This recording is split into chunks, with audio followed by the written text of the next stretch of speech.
please.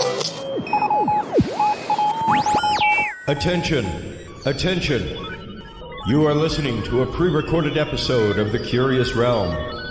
Curious Realm is busy traveling the vast void of time and space to find the best paradigm-changing content the universe has to offer. Enjoy the following transmission, and remember, stay curious.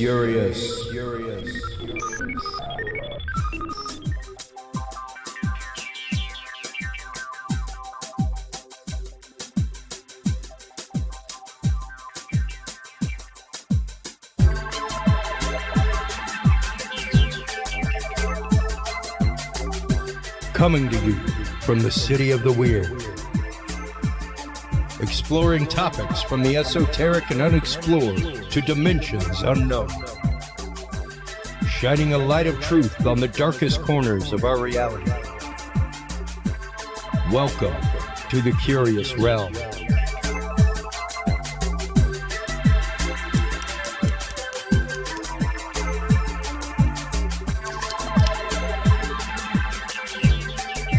Well, hello everybody, and welcome to, yes, a pre-recorded episode of The Curious Realm.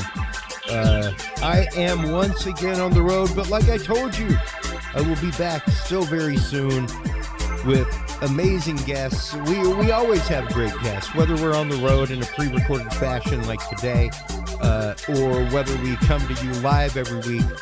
We're always trying to bring great conversations to you about topics that most people tend to seem either very one-sided about or very uncomfortable talking about, which I am perfectly okay and comfortable with. The one thing that I hear more from listeners on the road whenever I'm traveling around and talking with other folks that I know tune in is that it seems to be a comfortable place for people to be able to come and share their stories. Even this last week, talking with Les Velez afterward, after having him on, and the whole idea behind Opus, the Organization for Paranormal Understanding and Support, that S at the end being so important. The fact that we have to be willing to hear somebody's story. We have to be willing to accept. Our guest tonight is Leslie Mitchell-Clarke in the first section. She is a hypnotherapist with Lightworks Hypnosis. We will be talking about her book, Intersections, a true story of extraterrestrial contact.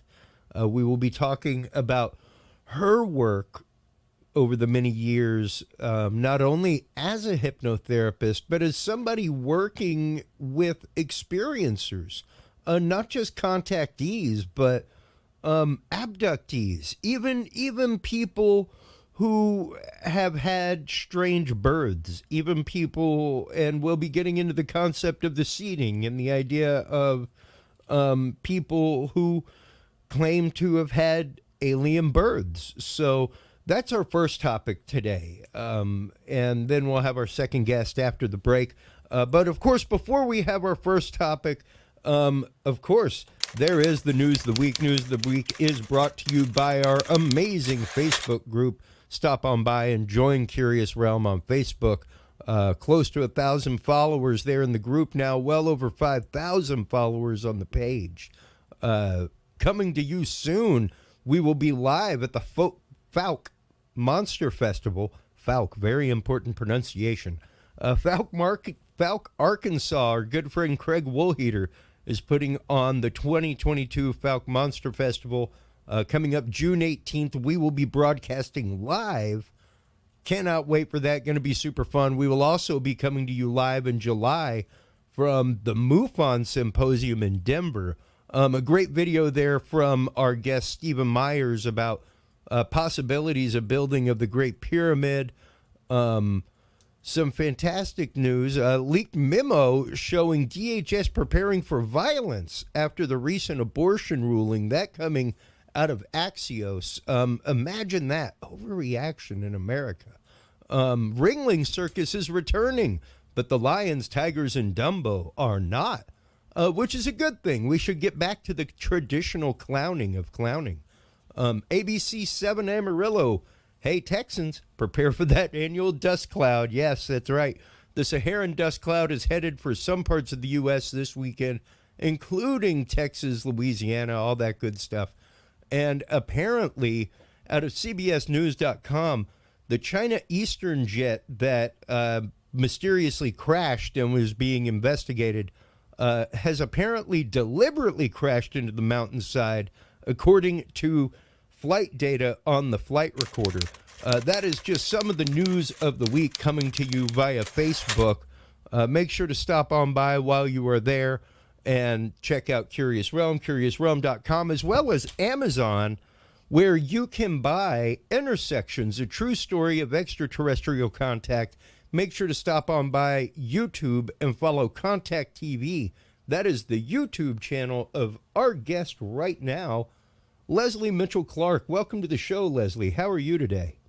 Oh, Chris, thank you so much for inviting me to join you and to discuss some of these, fascinating things that individuals have experienced since the dawn of time. So I'm very excited to chat with you. And also I'm very excited to be, broadcasting to Austin, Texas, which is one of my very favorite cities in the world, and also San Antonio. So there you go. Absolutely. Fabulous people. Nothing like the Texas Hill Country. Oh my gosh, the most warm-hearted, culturally fascinated. I mean, I know when there unfortunately are stereotypes, and when sometimes when people hear the word Texas, they cannot help but think of some of the more Wild West kind of aspects. Absolutely. But anyway, I'm just here don't to tell forget you. the barbecue, and you can think about us any way you like. Oh my God, the Texas barbecue. Don't miss the barbecue. And Texas barbecue sauce, which is special unto itself. It's not thick. It's got its own thing. And what's that cafeteria? Loops? What was that? There's a cafeteria. Lubies. Oh, good old Lubies. There are not too many Lubies around anymore. There's still a few stragglers, but I bet. Let's go ahead and get into your history real quick, Leslie. How is it that you came into the world of hypnotherapy to begin with? Because that is a pretty specified field, but not just hypnotherapy, but hypnotherapy with those who have had contact with other beings.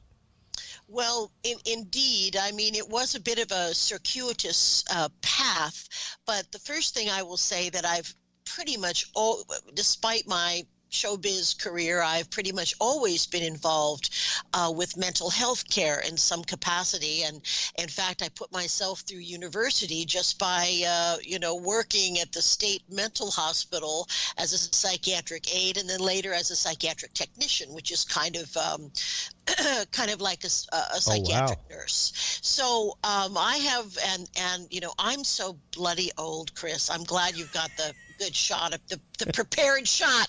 But anyway, but I mean, it was so long ago that there were not even very many psychotropic drugs. They had not yet come out with Prozac. We had a couple things like Thorazine, and everybody was over medicated. We still used straitjackets and padded rooms. It was incredibly draconian when you think about it. Yeah. But I was always interested in mental health care. Now, after many years in show business, I began to feel that my purpose was empty. I mean, that I wasn't doing what I was supposed to be doing. And I mean, it really was a kind of a midlife crisis. Now, I didn't go get a red sports car and get a mistress or Mr. or both. Right. I didn't do anything like that. But my husband, who's so insightful, he said, you know what, I think it would help you to have a past life regression, which of course I believe I already accepted that completely, that is a possible thing that you can do. Why was it that you accepted that, if you don't mind me asking? I think my interest in metaphysics goes back almost to my earliest memories. And my grandmother Okay. was quite interested in metaphysics also. And I had read many, many books by that time from, our great, writers, Hans Holzer Oh, wow. and all of the wonderful writers that have been exploring past lives and past life regression. So I was already into it. So I said, great. And I went and had this beautiful process. Now, although it was fascinating, the biggest thing that I took away from that afternoon was that I knew I could do that kind of work. I knew it. I think I had done it before, and I think I'd been involved in other healing modalities, but I absolutely knew that I could be a hypnotherapist. So very soon after that, I took my basic hypnotist course at the Ontario Hypnosis Center, which was probably the most prestigious place to study it in Yeah. Canada, run by Dr. Georgina Cannon. No relation to Dolores Cannon, but Georgina Cannon is really my mentor. So as soon as I began practicing, I also took further studies in the areas of past life regression and interlife regression. And right after I was certified to do that kind of work, I began just getting people reaching out to me.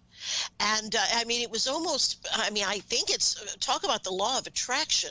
And at the time, I was working in a very upscale clinic, and about once a month, someone would call in and say, well, I've got missing time, or I drove down a road, and I woke up 4 hours later, my shirt was on backwards. I mean, these kinds of things, people would call in about once a month, and no one else, excuse me, in the practice would touch this with a 10-foot pole. Yeah. And it was my total fascination. So I just, all of these dear souls began getting directed my way instead of being turned down with perhaps a mocking attitude. So I began seeing individuals. And one thing that I will say is that I believe that this phenomena crosses every racial, socioeconomic, religious, spiritual, barrier. And but the one thing that I believe, after all these years, the commonality that all of these dear people have, no matter how diverse their upbringings or their cultural, social attachments, is they have psychic ability. Mm. And I think in some cases, this psychic ability is quite profound and is even tracked in a sense.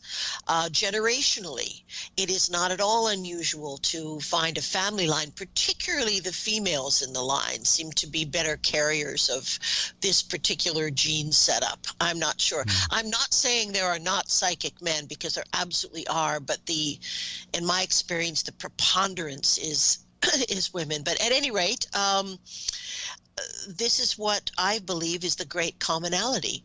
And now I didn't reinvent the wheel here. I simply adapted existing past life and interlife regression techniques taught by Georgina Cannon by way of Michael Newton. I just did an adaptation of things that are already tried and true. And I'm very happy to say that over the years, I've been able to help many individuals reclaim their belief in themselves as sane human beings, and also integrate the experiences. Because if you remember part of something, or something remembered as a child, that's not always going to be an accurate memory. And what we do, in regression processes, it's like psychological sodium pentothal, really. Sure. Now, could somebody fool me? Maybe. have I been fooled? And I think I was fooled twice. But twice in all these years. That's more than honest. It's not too bad. Oh, yeah. You know, I mean, there are people that are what we call test proof. They're able to fool psychiatrists into thinking that they have a normal psyche. I mean, Ted Bundy syndrome. Yeah, I was going to say. I mean, they're called sociopaths. Yes. And they're going to pass any test that you give. Like I say it all the time. I am a former Catholic seminarian. I spent my first year in college as a Catholic seminarian, and you go through quite an extensive background check before you're allowed in. And this was like 1992. Yeah. When I entered 93 and 92 when I was going through the process, 93 when I went in. But yeah, there was a good 3 days of psychological examination. Like Minnesota multiphasical, all kinds of things. So, if you can pass that kind of stuff and still be you're a sociopath. Yes. Literally. And these people exist. Yes. Ted Bundy is a classic sociopath. They're often high achievers scholastically. Sure. But they can only maintain their artificial persona for a limited period of time. But, you know, and the question that you posed earlier, you know, I think that it would be very fair to say that not everybody who reaches out to me is an experiencer. Sure. And it is my job to determine if that's what's happening, or if perhaps the person is having a psychotic break. Or now, in Canada and in the United States as well, hypnotherapists are not, even ones who have been psychiatric nurses like me, hypnotherapists are not allowed to work with individuals who have been diagnosed with a mental illness.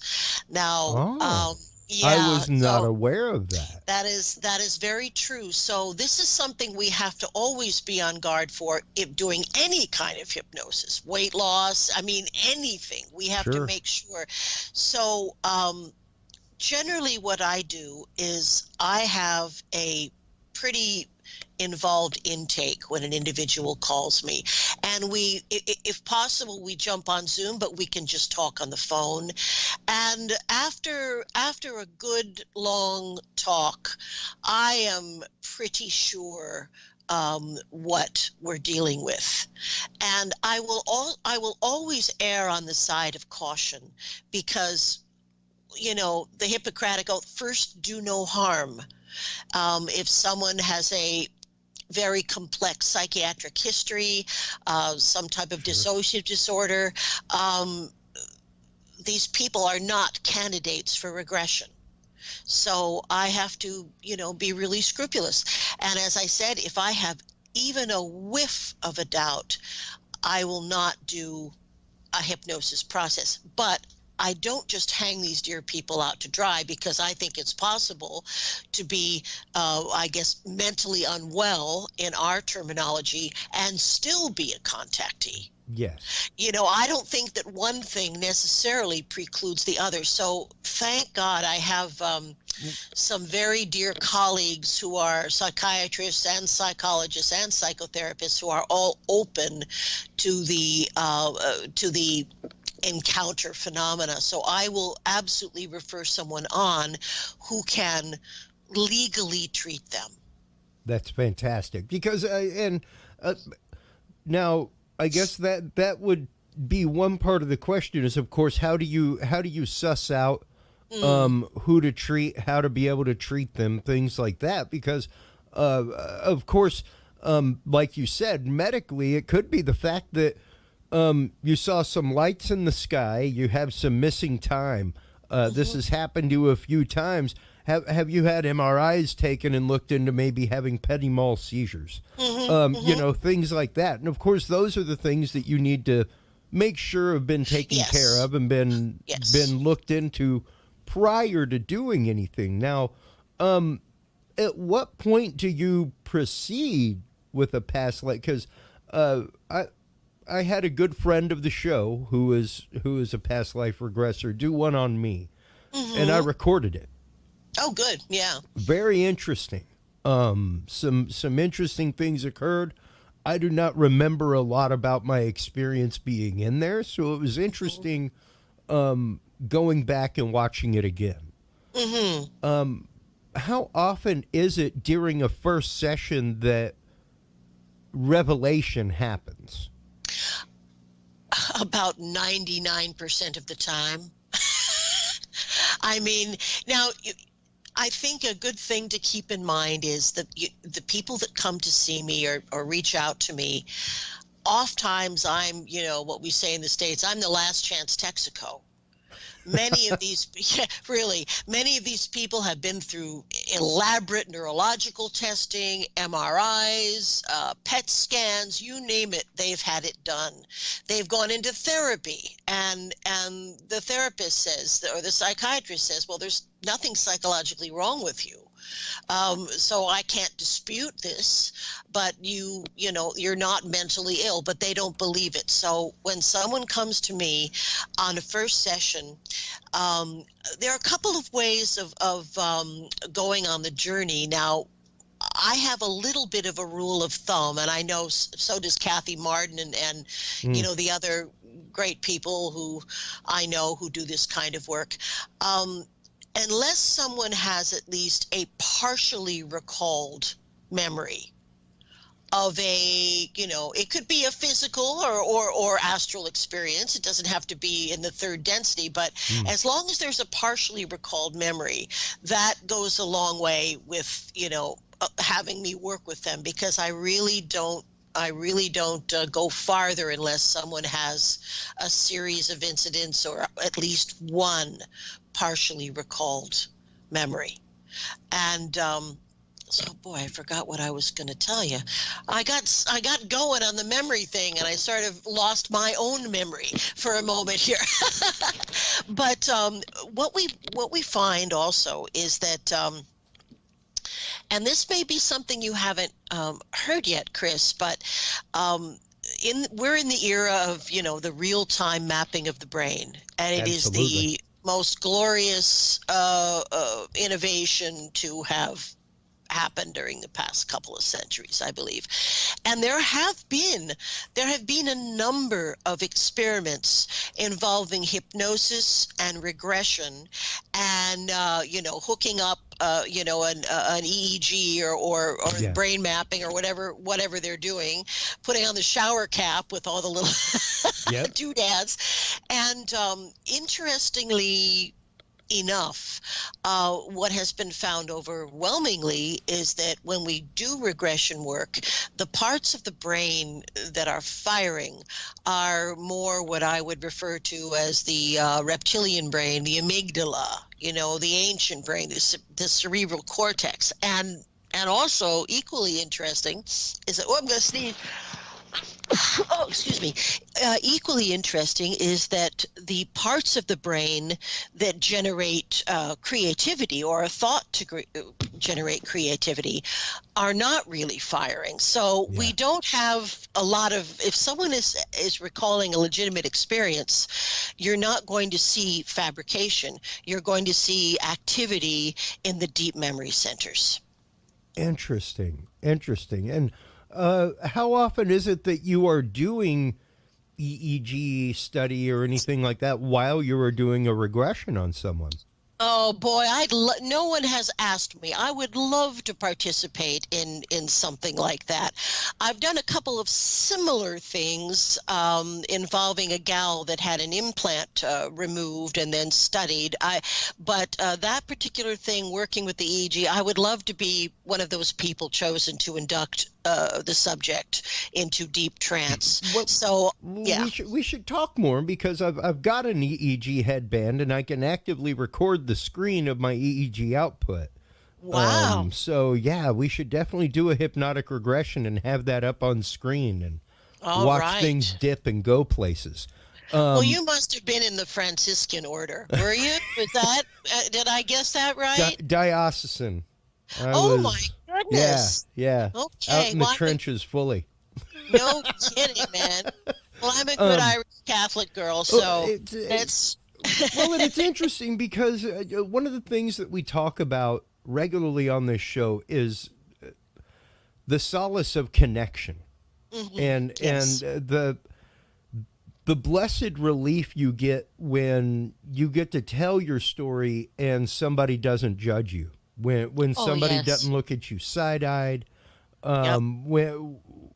When there is just acceptance and no judgment, That's right. and just one of those true moments of, oh, well, that happened to you. Yeah. Wow. Yeah. Okay. I understand a little bit more about you now. And you Yeah. just leave it at that. Like, you don't have to Yeah. take the conversation further, people. No. And I think a lot of people are kind of scared of that, Mm-hmm. unfortunately.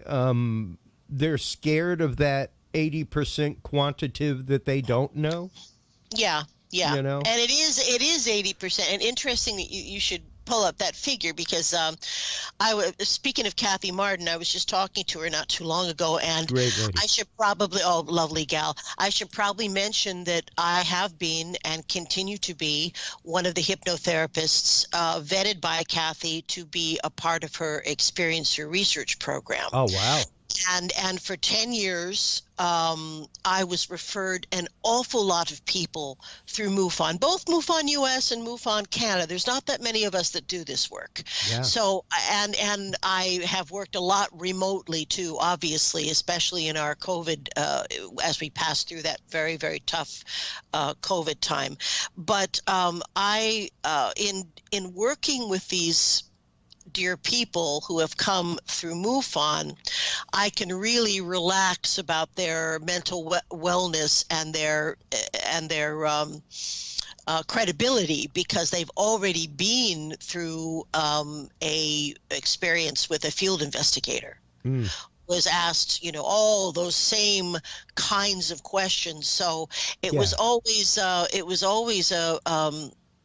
a wonderful experience to work with these individuals who have come to me through MUFON. And also, I also was part of the Free Experiencers research program. That was Dr. Edgar Mitchell's organization. Oh, wow. It's now run by, I believe, Ray Hernandez, but I worked with them too. But what both MUFON and Free found out, and this is after 10 years of intensive studies, is that 10% of the people had spiritually euphoric, wonderful experiences with beings of love, or whatever that involved. It was magnificent.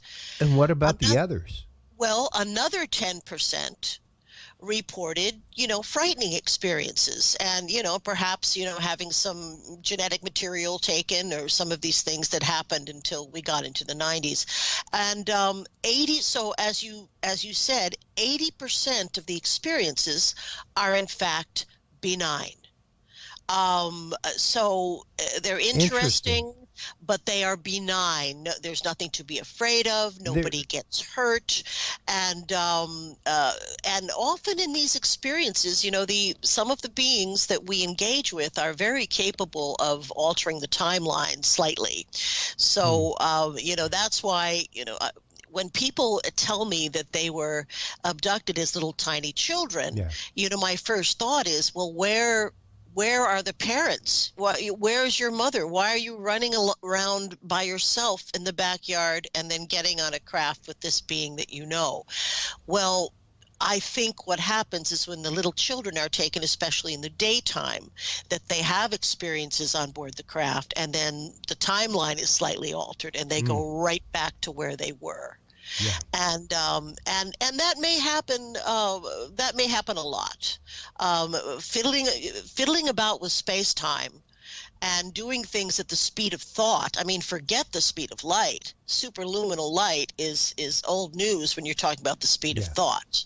So we are just, I believe, Chris, that we are just on the cusp of being accepted into a wonderful and diverse galactic family, intergalactic family. I really feel that, and I feel that the beings that are speaking through the people I work with or giving messages, the beings have become completely disgustipated with our governments, with all of them. I'm sure. The disclosure movement is really a grassroots movement, and nothing can stop the internet at this point. And that's how it's happening. Yeah. And you, Chris, and any of us that work in this area of people finding comfort and camaraderie, and we're the midwives of disclosure. That's who we are, and that's going to be the title of my next book. It's going to be a roundup of a lot of the folks that are working in this unique field. Well, and I definitely want to get to your next book, as well as get to the topic of the seeding and how it ties in with this. Okay. However, I have to ask the question real quick. With your years of working in this movement, with your years of working with experiencers of all type, doing past experience regressions, not even necessarily past life regressions, but bringing these hidden experiences back to the surface for people, are all of the messages good? Are there bad messages? Are there experiences where people literally, where the terrifying experience is founded? You know, because that we just recently had that conversation about near-death experiences and the side of it where like not everybody comes back from a tunnel of light and love and smells roses and their life is changed. There's a lot of people whose lives are wrecked and destroyed. And they do not come back with happy messages. They do not come back with happy things. They come back with words of warning. Is that the same way in the experiencer community with the messages that you have seen people come back with through their regressed sessions? Well, I'm gonna answer that in two parts. Okay. I think.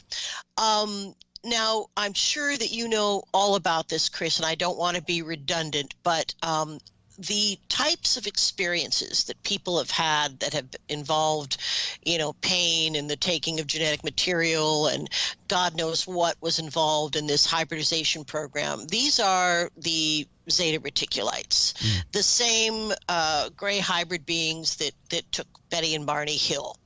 And we have to go back to Roswell to understand where we are today with all of this. So I think it's important to remember that the Roswell crash was not a single crash. It was, I believe, 3 crashes, and there were beings that survived. I believe we brought down the craft with some type of sound weapon or something like that we were experimenting with at the time. And what happened as a result of the recovery of these beings, or some of them, is that a deal was brokered. And this is right at the end of World War II. And if any of your listeners are very interested in this period of time, there's a wonderful book called The Day After Roswell by Captain Philip Corso, who's now passed, but that lays it all out. That I'm just giving you the Cliff's Notes version. So at any rate, there was a deal brokered where these particular ETs, the Zeta Reticulites, would share with us some tech that we could handle, and in exchange, they told Truman and his peeps that they were only going to take a very small amount of women and men, and because they could no longer reproduce, they needed help. Well, the tech that we got, it's largely believed that was really the beginning of what we call the secret space program, because the tech was all divvied up to the big superpowers of technology and industrialism. So it's like, Hughes Skunk Work, you guys have fiber optics, and you guys over here, over at Hughes Aircraft, you've got integrated circuits, and you guys over there in Burbank, like you've got Velcro, so Yeah. but it was divvied up. There was no accountability, and the military had basically a fake office called the Department of Foreign Technology. Well, it was foreign, all right, but I think probably most of the people who were working on these new amazing developments probably thought it was Russian tech or something like that. I don't think the average guy who was at Hughes Skunk Works was thinking in terms of ETs. I really don't. So not everybody who's been is guilty of pulling the wool, right? Yeah. So now this agreement, which involved some of the most terrifying things that I've ever heard, this kind of harvesting of human DNA and procreative material, this was a contract that had an end to it. And in fact, it goes into the Eisenhower era, but my guess is that somewhere around the early 90s, these activities with the Zeta Reticulites ceased. If someone is coming to me and recalls these type of experiences, it's usually from historically a rather early time in that person's life. So I don't see a whole lot of these really horrible, fearful, torturous things occurring much after the early 90s. Now, another point is that some of the worst things that I've ever heard happening to individuals have happened in what I would call collaborative programs that still exist between various ETs and various aspects of our military. But as far as messages that are coming through from the people that I mostly am working with, we've got to clean up our own mess. That's, it's really I know this isn't very flashy or exciting, but a huge amount of the issues that people are bringing through are ecological. And this is, we apparently, this is a trial. We have to get it together. We have to use 0-point energy. We have to stop using fossil fuels. Mother Nature is a kind of spirit that's been being violated, I think. And only when we are able to do a few simple things like love our neighbors, we love ourselves, sure, and clean up the toxicity of our world, only then will we be able to hold our scrawny little heads up and, interact with the Pleiadians and the Arcturians and all of the other amazing beings that have already passed and survived their technological test. I think it's something every culture goes through, Chris. I do. I think the internet and all these things are in a way like training wheels, because things do function almost at the speed of thought. Oh, absolutely. It's almost instantaneous. So I think that every evolved culture, that's why they have compassion for us.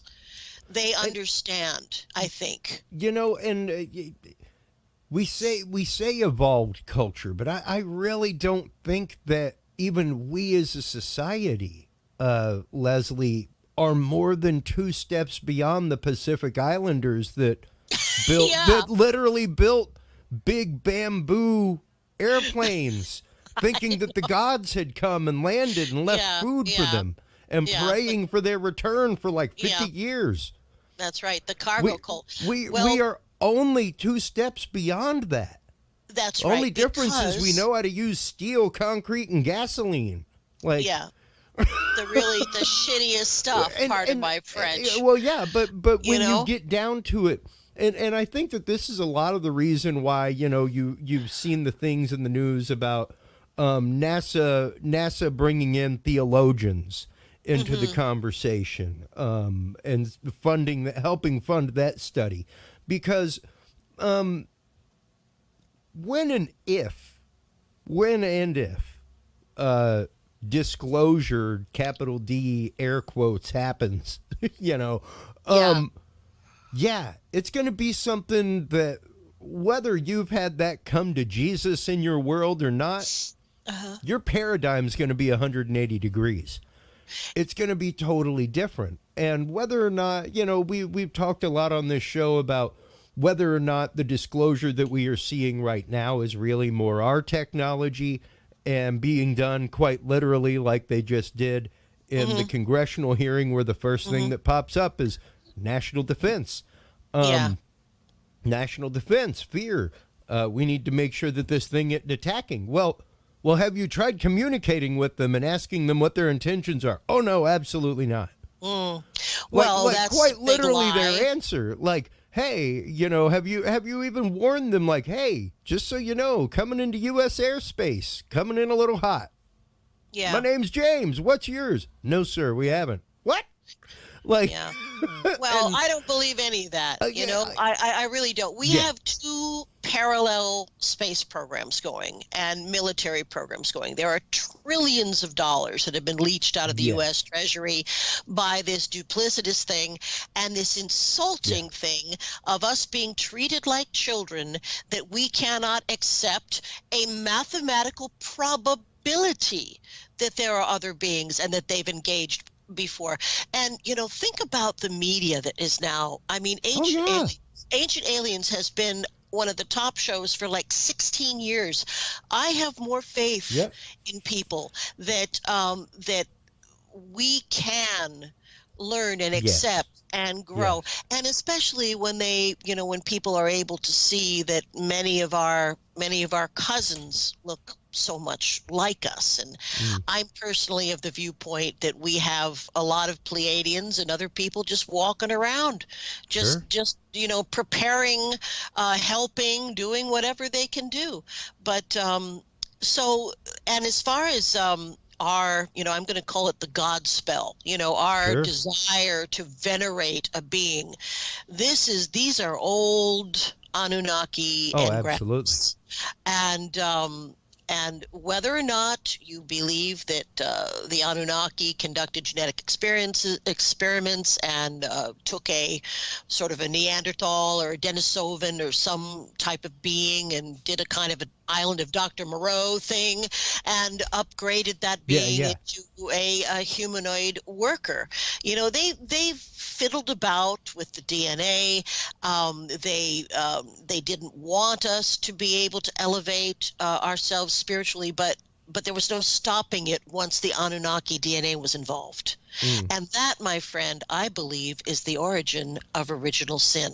Sure. And with that being said, where do you stand on things like Project Bluebeam and possibly using something like UFOs to religiously move mankind to to a means of control, so to speak? Well, I don't see really generational ships in that way, but I can absolutely tell you that if what I have heard is true, and I believe it is from many of the people I work with, we have had elaborate bases on both the moon and Mars since the 50s. And wonderful guy. I don't know if you've ever been on your show, Captain Randy Kramer. He Not is yet.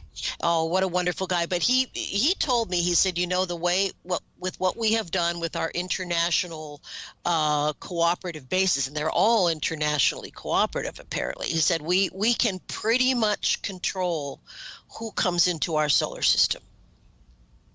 So we're not as vulnerable as the fear mongers would deploy. We're not that vulnerable in that sense.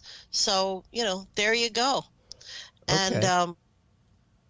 And I just mentioned that because there's a lot of things going on out there. There's a lot of conspiracy. I don't even want to call it theory. I use more the term like conjecture or hypothesis. You're allowed to hypothesize anything you want. Well, yeah, I mean, there are a lot of people who are caught up in delusions and confabulations, and this is a kind of a new addiction, I believe, to what we call, this bogus, Yeah. fear-driven kind of media, and I think it's what we call a process addiction, which is very much like gambling. It's very Mm. much related to that. So Ooh, interesting. when Yeah. people begin to engage in these paranoid ideas Oh, with it's the other people, dopamine fix. they get a dopamine bump. Yeah, I just wanted to say dopamine bump. Yeah. No, and on the other side, on the other side, whenever you're looking at people that do cover, other non-mainstream media topics, but do it in a fear-based aspect. Oh boy. They are in no different way utilizing cortisol as a means of control. Yeah, absolutely. And making you literally into a fear junkie. Yeah. And into the idea that, like, if you're not afraid of this, then you're the one with the problem. And that is a state of normalization in and of itself. Exactly. And we have people manipulating. We have Alex Jones, and I didn't say his name. You did. Oh, well, he's been banned in Canada. He can never come here again. Oh, wow. I had no idea. He had some kind of a horrible, it was like a standoff at a hotel near a border. Yeah. And they got rid of him. Now, I was at a conference in Toronto years ago, and this was just after this horrible thing had happened. And so Alex Jones was zooming in, and just to be insulting us Canadians, he had a bogus crown, like the Queen's crown on his head. Yeah. Floating on his head. Oh my God. So yeah. One of my dirty secrets, Leslie, is that I was at one point an on-air producer for Alex. Well, a gig is a gig. And hey, I tell people all the time, if you get passionately involved in how you push buttons, you may not push buttons for money that long. That's true. Well, that's a very good way to put it. But I also think his behavior has accelerated. Oh, absolutely. He used to be like a regular guy. I think I had him on my radio version of radio. Yeah. He was not a nut job like now. It's definitely it was the American political situation that seemed to drive him into the arms of these unbalanced people. Well, and truly the concept of the cult of personality and the fact of if you're wrong, and you're wrong about a key point in your career and coming up. That's a lot of matchsticks that might fall underneath that and up above it and around it and near it. No kidding. And we are. I believe. I'm here to help elevate people's consciousness for them to understand who they are. And I don't care if. I've had some spiritual experiences at Mass. I don't care where you do it or how you do it. You can have a spiritual experience and connect to these really wonderful energies anytime that you wish to, if you just give yourself a moment of peace. Yeah. Just a moment of peace. We have really lost that in our society. So we have to, we're talking about balancing. We have to balance out a lot of things. Yep. Our propensity for violence, which I believe comes right from the Anunnaki, our lust and our greed for gold. And not just physical gold, but gold as it's represented in any kind of greed. So we've got greed, we've got great imbalance of power between male and female energies, and I'm just going to say it that way because that's the kind way to say it. Mm-hmm. That's the hearted way to say it. And this is what, and unfortunately, I think, Chris, our peeps, the early things that happened there at the Council of Nicaea, that really determined the misogynistic root of the Christian church. And so, it's going to take us. I have a lot of faith in this new Pope, though. I really like him. He's got some good things going, most definitely. He does. It has been really interesting to see a couple of the things that he's put out, and come out and said that are quite literally the biggest heart we've had in a long, long time up there. No kidding. So. And he also said very clearly that life on other planets in the universe or the galaxy does not diminish, Yep. God does not subtract from faith, does not compete with any articles or pillars of faith. Yep. Nothing. So that's right. Yeah, and it has been really interesting to, at the same time, because we have Archbishop James Cloud on regularly, who is an exorcist. And it has been really interesting as somebody who, and I will admit, I am not the practicing Catholic that I once was. Yeah. I go to church when I feel called to go to church. I talk to my God every day, in the way that I do. And it has been interesting from the outside to see the Catholic Church at the same time coming out, like you said, with the announcement of astronomically, if there is anything out there, it does not interfere with the Articles of Faith, and at the same time bolstering the College of Exorcism and bringing more priests back to the College of Exorcism and opening that door and bringing back that teaching. Where there are people that need that kind of metaphysical help. Now, as above, so below. There are levels below our third density, and beings are always, trying to slip up and, and influence and such. So yes, I agree with that. Now, also, I think, now, you probably know about this. This is an old archaeological story, but not too long ago, they were doing some rather extensive remodeling at the Vatican, and discovered a number. The number 8 stands out in my mind, but they discovered a number of bodies, if you will, that were absolutely not human. They were more like the Zetas. They had enlarged heads. And this came out for a minute, and then the story disappeared, and I never heard anything about it again. But I am of the,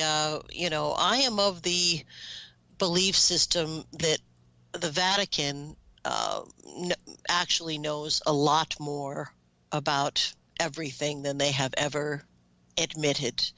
And they may even house, aspects of the Great Library of Alexandria that who knows what they've got there. Yeah. But I think the belief in beings, extraterrestrial beings, has been something that they have had knowledge of. Yeah. I would definitely say that if anything, knowledge of ancient contact, knowledge of the stories that happened colloquially that were gathered by monks, things like that, because I think so many people forget, A, history is written by the victors, and B, history is written by those that can read and write. Yes, that's true. The literacy curve is there, whether we like it or not. And the literacy curve was there for a hot lick minute, Leslie, where literally, like, Beowulf, does Beowulf survive the way Beowulf actually was? Because the Vikings didn't write it down. No. It was written down by Catholic monks. Yeah. And somewhat adapted. So how true is the story of Beowulf? It's not like going to the Nez Perce Indians or going to the Cherokee or the Navajo, where they have just about an unbroken lineage. Yeah. With their stories and with their tradition. Now, with all that being said, before we let you go, how do you learn to tell the difference between somebody of disturbed mind? Because of course, when you're going through, let's say it's over there somewhere. There it is, the rite of exorcism. When you're going through that, it actively gives you signs, things to look for. Even as much as The Exorcist. Like, it even goes into what The Exorcist needs to be like. And if he's not like this, you need to find somebody else, Bishop. Yeah. And what are those commonalities that you see between those that might be mentally disturbed, might, like we were saying, have physical maladies that cause the same symptomology, and those who are of actual experience? Well, I think when it comes down to the real nitty-gritty, I have to use my own instinct. You know, I pray, or I put the intention out there that I will be open to that person, and I'll see everything that I need to see to heal and do my work. And most of the time, there are never any problems whatsoever. You know, the people who primarily come to me for this type of work, as well as for past life and interlife regressions, are usually highly functional people in professions that I have. Doctors, I have, people would be surprised, I have a judge, I have attorneys, a lot of school teachers. People would be actually amazed if they could see, you know, they have an idea of, you know, an experiencer being some old guy down there in Arkansas with like one tooth. You know, it's in my experience, it's very rarely like that if the experiences are legitimate. Wow. And what is the percentage of legitimate to non that you have come across? Like you said, by the time a lot of people get to you, especially with the experiencer side of things, they have already been vetted. They've already gone through plenty of psychological testing, things like that. But even then, what is the greater percentage of true experiencer that you come across? By the time that I work with someone, I have been so thorough, Chris. I've taken medical history. I know what medications this person is taking. I mean, I really am thorough. So by the time I've had a good intake talk and they are in, I won't let them come to my office until we do that. But again, a lot of the time I will treat people on Zoom these days because of the time-space continuum issue. But by the time we get to the point of actually going into the regression, I am pretty darn sure that this person is an excellent candidate. They have insomnia. They have, you know, partial memories. They have, you know, frightening things from being a kid. They have missing time. Sometimes they don't remember whole chunks of their childhood. Wow. So many of the incidents happen close together. But I would like to go out on a note saying I do not believe that there is any memory block either generated by our own secret military operations or put in place by ETs. It's just a question of using the right techniques.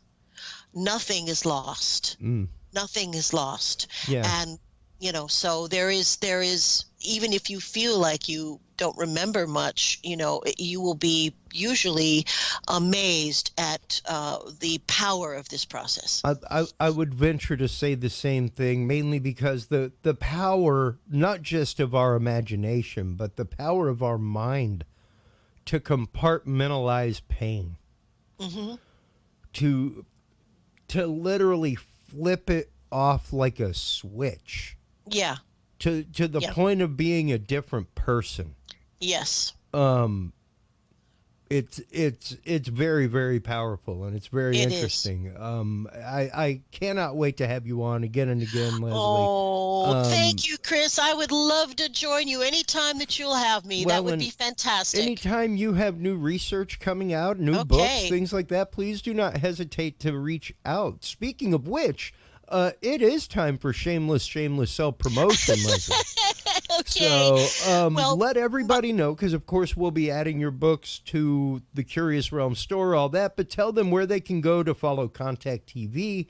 Tell them where they can go to catch up with Lightworks Hypnosis, to schedule a session with you, where they can go to get help, where they can go to do everything. All righty. Well, the most recent book is called Intersections, and I wrote it in collaboration with a gentleman named Wes Roberts, who was an experiencer, is an experiencer, and both of us, he's a writer and a professor, and both of us were given the idea that we should document his sessions and create a book that would give the reader a real look at what happens in regression sessions. So there's a lot of transcripts in here, Wes's drawings. It's a real personal journey with me as the guide that went from not having any idea about his true identity to recovering 32 sessions of memories. So you can get this any Amazon, Amazon.ca, Amazon.com, anywhere that you Amazon. It is available. Fantastic. Well, once again, thank you so much for your time. Such an incredible topic, such a wealth of knowledge. We've got to have you back on again to talk about the crossbreeding program, other programs that have come out during sessions with people. Thank you so much for your time. Please do hold the line while we break for commercial. We'll be right back, everybody.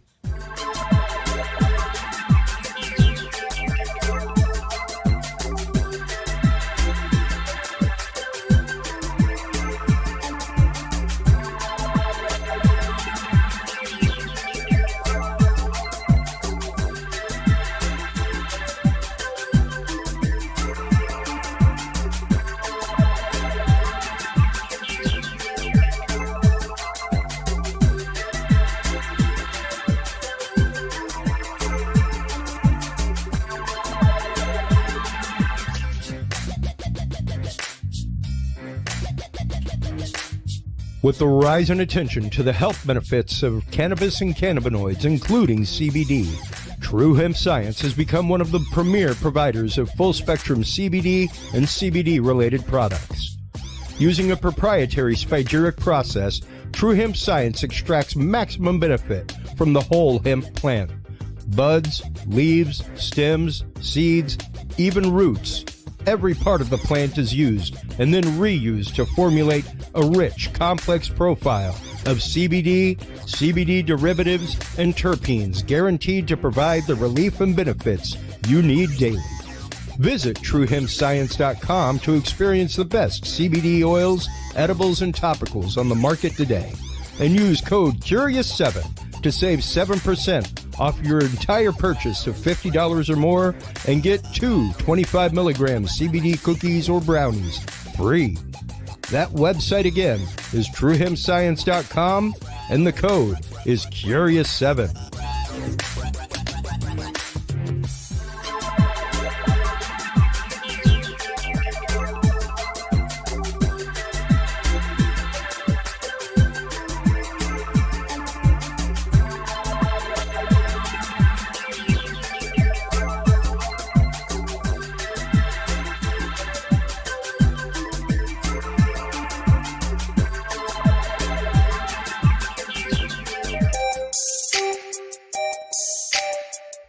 Have you considered starting a podcast?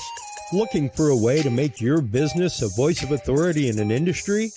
Then Podcast Cadet is the solution for you. Whether starting a podcast for yourself, your brand, business, school, church, or just plain fun, Podcast Cadet is here to help you navigate the waters of the podcast industry. Specializing in one-on-one consultation and training with industry professionals in fields ranging from podcast technology and editing to distribution, monetization, and even social media strategies. Podcast Cadet tailors their services to the specific needs of you and your podcast. Do you already have a podcast and trying to find ways to engage and grow your audience? Sign up for your Podcast Cadet audit today and let us help you explore new and exciting ways to leverage your content and elevate your podcast brand to whole new levels. From consultational workshops to affordable podcast production and maintenance packages, Podcast Cadet is your one-stop shop for everything podcast related on the internet. Visit podcastcadet.com today to sign up for your consultation or training and use code CURIOUS20 to save 20% off your entire purchase. That website again is podcastcadet.com.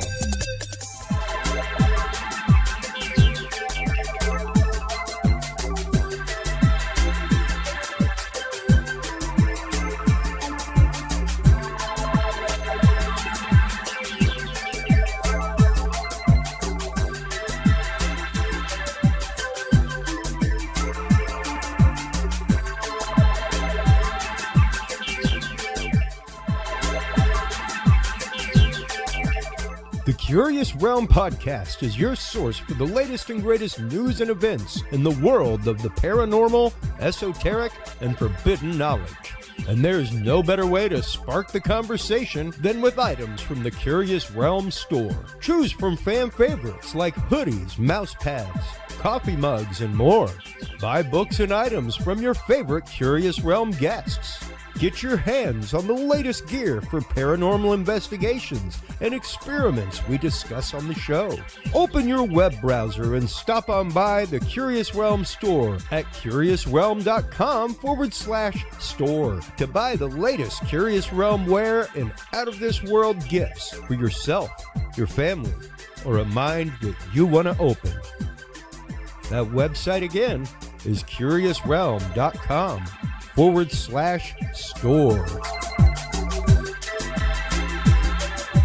And welcome back, everybody. Thank you so much to all of our sponsors, as always, especially WebWorks Wireless. WebWorks Wireless is our official live streaming partner. They are our exclusive source for our live streams to our website at Curious Realm. Stop on by, check them out at webworkswireless.com. They are your home of no data limits and no throttling. If you're looking for high-speed internet for your whole family, anywhere that you get AT&T signal, stop on by, check them out. I'm here to tell you, I have yet to be throttled, and I put up a smooth 20 gigs of content a month. Stop on by, check them out, webworkswireless.com. While you're online looking at them, make sure to stop on by our other sponsor, the amazing Dr. Kimberly McGeorge, secrettoeverything.com. She is your source for alternative health, frequency healing, and consciousness expansion.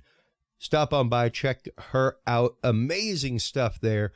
Dr. Kimberly McGeorge at secrettoeverything.com. Our guest today is, in the second part, Mike Turber, our good friend from 5x5 News.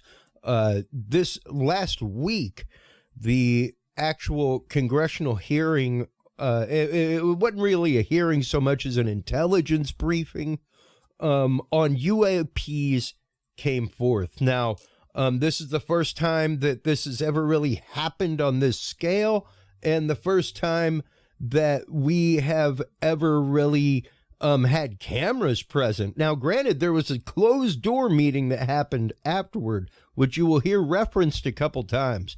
But this last week, I posted a video on our Curious Realm page on Facebook that was basically the highlights. And Mike Turber, welcome back to the show, my friend. How are you?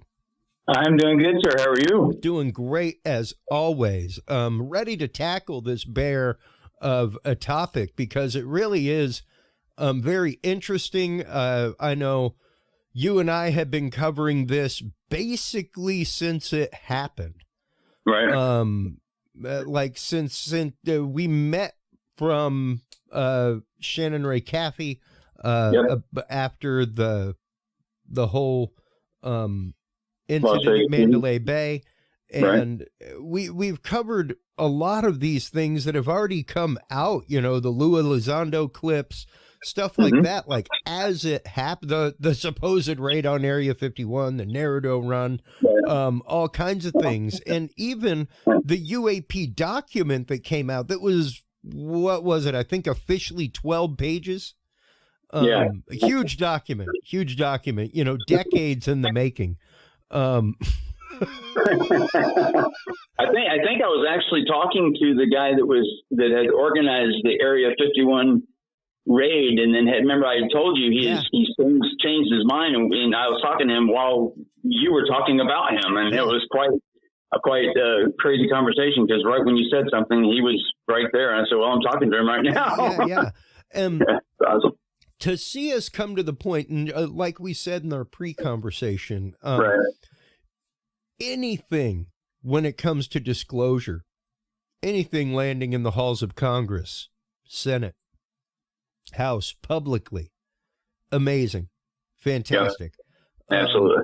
Anything is good toward the cause of disclosure. However, we're going to kind of be breaking down these clips, what they might kind of mean.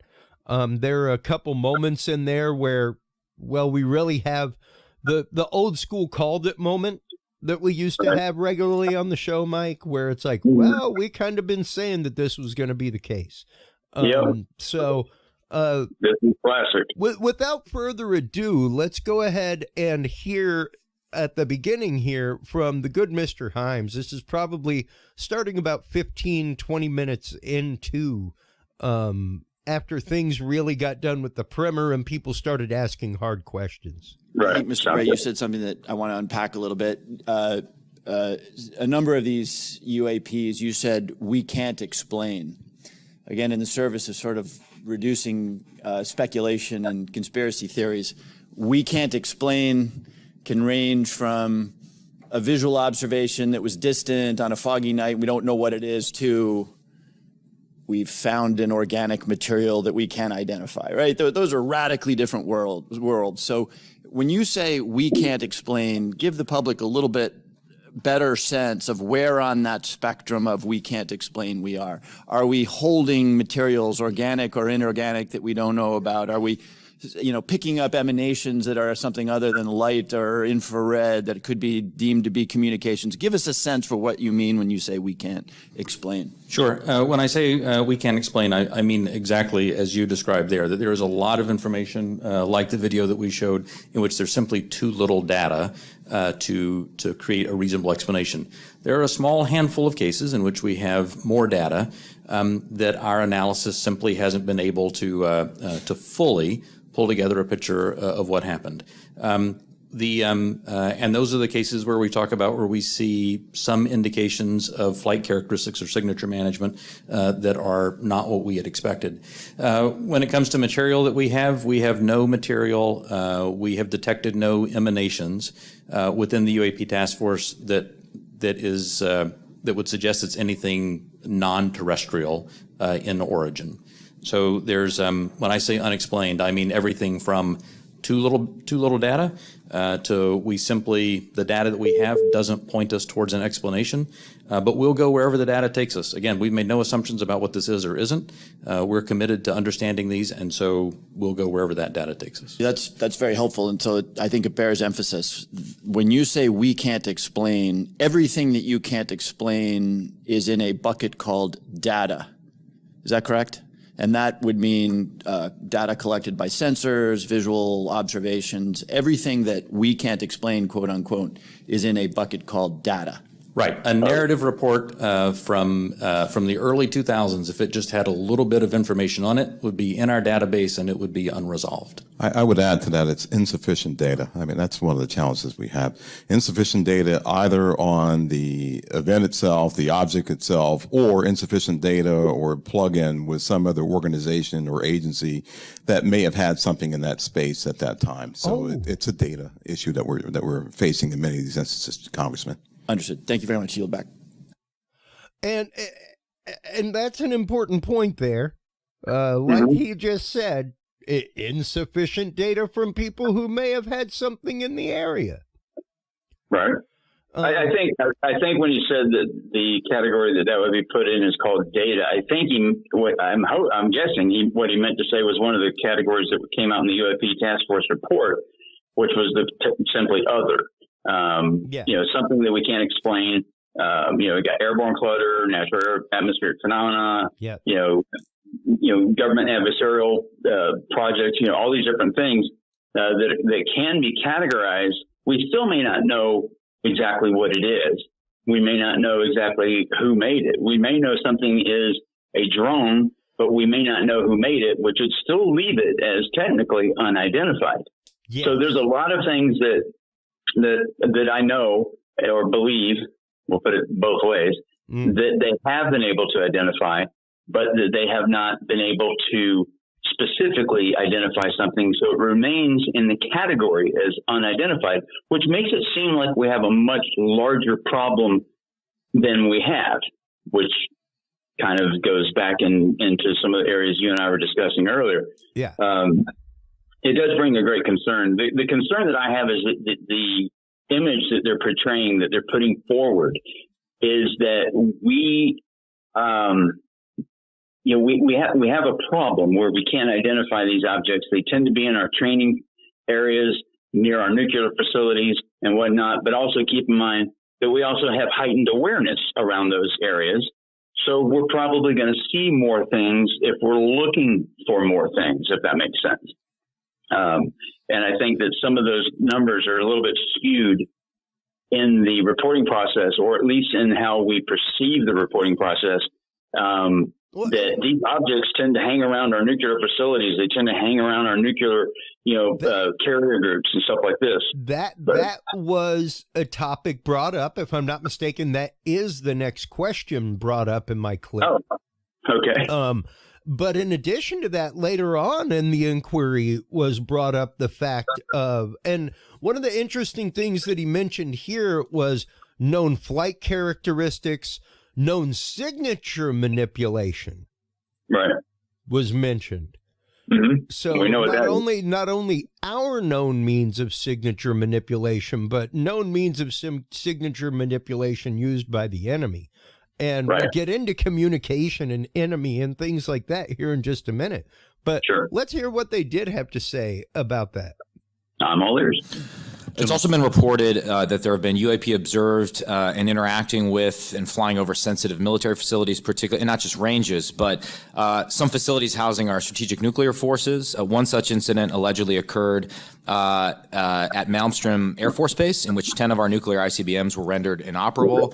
At the same time, a glowing red orb was observed overhead. I'm not commenting on the accuracy of this. I'm simply asking you whether you're aware of it and whether you have any comment on the accuracy of that report. Let me pass that to Mr. Bray. If you've been looking at UAPs over the last 3 years. That data is not within the holdings of the UAP task force.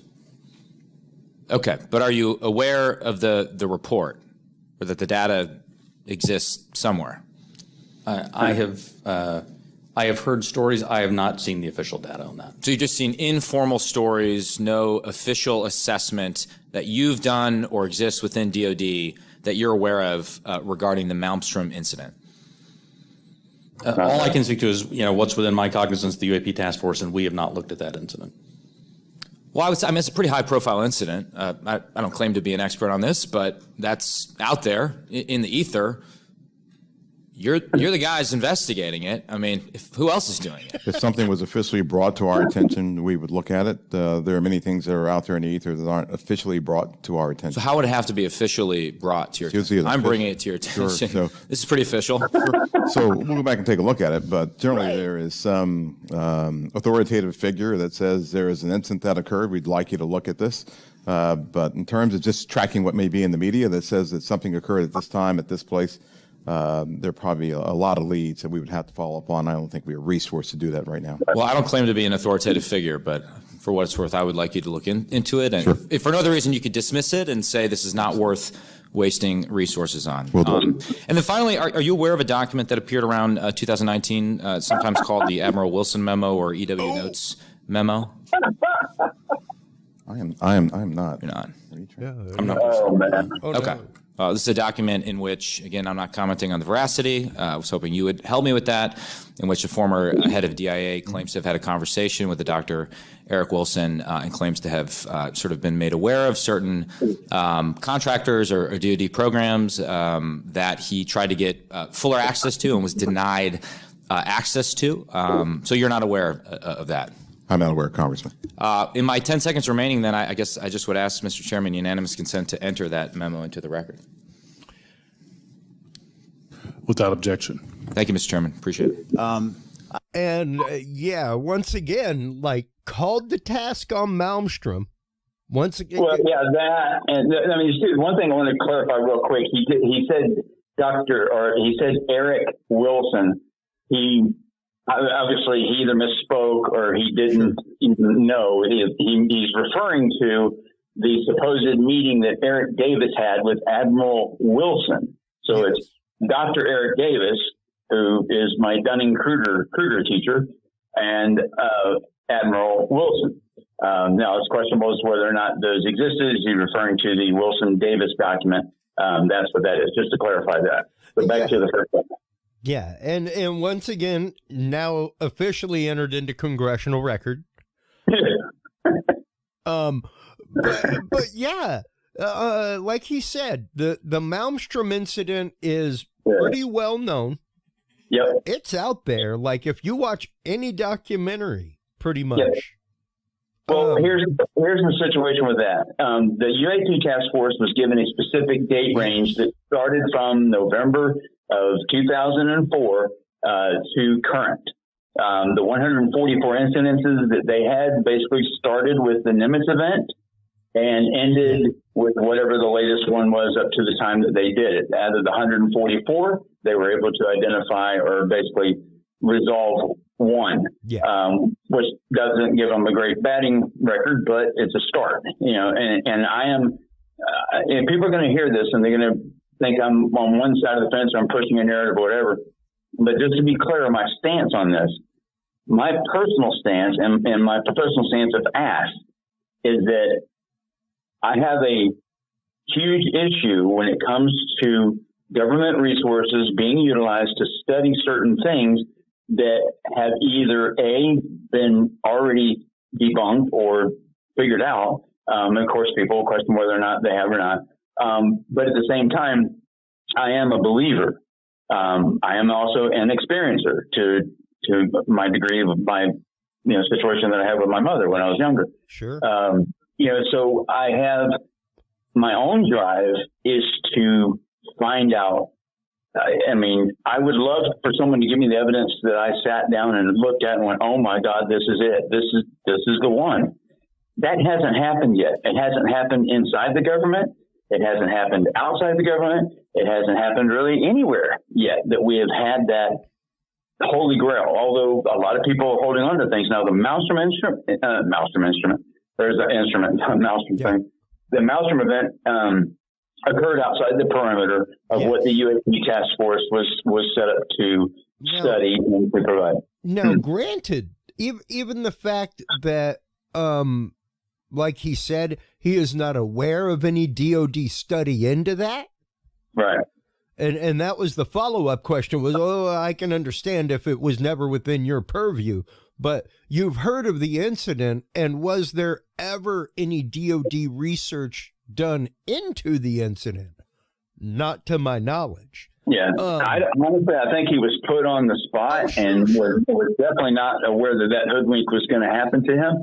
Yeah. And he wanted to save face a little bit. And my belief is that to do that, he basically had to push it off onto something else. Whether or not he has actual knowledge of it, who really knows? Well, once again, his knowledge of it is probably to the same extent as most either UFO UAP researchers or hardcore fans, because at one point at the beginning of everything, the U.S. Navy, the other member who's being grilled from the Navy, the director of Navy Intelligence is who it is. Right. They ask him about his love of sci-fi and stuff like that, and like, does that play into this? And he's like, no, not really. Like, I think, that was a comic moment when he was asked that. I mean, I think he said he was intel for 40, 50 years or whatever it was. And that, during that time, he, liked to study things that were within the realm of science fiction and in the realm of science. both. And I think all of us, I think a vast majority of anyone that's looked into UFOs has an affinity for the science fiction realm, because it does bring in a little bit of that mystery. When we think of something, we want to see how this would play out. And Star Trek, I think, is probably the go-to sci-fi film that people would think of when they look at all the technologies and the things. Because Gene Roddenberry had a very good idea on what technologies would be probably actually utilized, and he had a lot of people giving him a lot of stuff. I mean, if you look at the communicator, it looks just like that Motorola StarTAC 3000 when that thing first came out, and then you have the iPad that was also a lot of things. The creators of the Motorola straight up said that yes, that is what they were trying to make it look like. Exactly. They wanted a communicator is what they wanted, so that's what they built. Yep, and I had one, and I loved it. And I even had my ringtone was one of the Star Trek sounds. But so I love it. Well, and once again, I'm like you. I am a believer to my core. But because of that, my requirement of evidence and proof is greater. Yeah, and I am happy once again for anything that hits the halls of Congress, Senate, presidential desk, state desk, as far as these things and researching them and researching these topics. Now, in this latter part of the clip, we've gone through about 5 minutes of the 11 minutes of highlights, and there's a few more clips here. But things kind of start to take a turn, and it's interesting to see the turn that they take, because it's kind of one that we have talked about before, you and I, Mike, both off air and on air. Okay. I'll give you some insight into what happened in the closed meeting as well. You've got a little bit of nothing in detail, but I've got wind of something there. I assume, or tell me if I'm wrong, there's been no attempt. There's no communications or any kind of communication signals that emanate from those objects that we've detected, correct? That's correct. And have we attempted to communicate with those objects? No. So we don't even put out a alert saying, U.S. Identify yourself. You are, within our flight path or something like that. We haven't said anything like that? We've not put anything out like that. Generally speaking, for example, in the video that we showed earlier, it appears to be something that is, unmanned, appears to be something that may or may not be in controlled flight. And so we've not attempted any communication with that. Okay, so... and I assume we've never discharged any armaments against a UAP, correct? That's correct. How about wreckage? Have we come across any wreckage of any kind of object that has now been examined by you? The UAP task force doesn't have any wreckage that isn't explainable, that isn't consistent with being of terrestrial origin. Do we have any sensors underwater to detect on submerged UAPs, anything that is in the ocean or in the seas? So I think that would be more appropriately addressed in closed session, sir. Okay. So just taking that a step further. Interesting how, and once again, something that we have talked about numerous times and that you have called Lou Elizondo to task on. I did. I clipped him a year on that one. What about the USOs? What about the objects under the water? I got in trouble on that one a little bit. And back in January of, God, what was it? I had told you. That was their first moment during the hearing, and probably about 35, 40 minutes into the hearing, where they first mentioned, we're going to be having a closed door meeting in a minute. That's probably best saved for that. Mm-hmm. Let's talk about that without the cameras. Yeah, they were going to discuss the U.S. sonar net capability of what we're able to track and things like that. this goes back. Remember when Lou Elizondo about a year ago revealed that there was a object that had been tracked underwater at 500 and some odd miles an hour? Yep. I guess I clipped him by a year because on January 27th of 2020, I had released that information. Anyway, searches online can see that, but I had already told you about it months previous to that. Absolutely. So you had that information before anybody. And, but yeah, an object was tracked underwater. I can't say the name of the actual boat. We'll put it that way, that, recorded the track of this object. The object was moving in miles per hour, around 550 miles per hour, underwater. Wow. Now the fastest object underwater, let me pull up the thing. I'm pretty sure. I mean, it's a Russian torpedo that can go over 200 miles per hour underwater using a method of propulsion through cavitation, which basically means you're putting air bubbles around you, so you're moving through less dense, like a media. bubble. Yeah, basically, yeah. Essentially, if you want to put it in a simplistic term, a bunch of warp bubbles. Imagine going through. Imagine swimming, or just like the Bermuda Triangle when they talked about a lot of the ships that were disappearing and sinking, and they talked about the water was frothy and what have you. They later found out that there's a large methane deposit underneath. Yep. And that if you put it in, they did it, I remember on the Mythbusters, where they put a bunch of bubbles underneath that one boat, and it sure enough sank just with the bubbles coming up underneath it. Yeah. So, and I mean, that's just sheer water tension. Once you break the surface tension of the water enough, nothing will float there. Exactly. Yeah. So you have that happening. So as far as the Russian torpedo uses a solid fuel.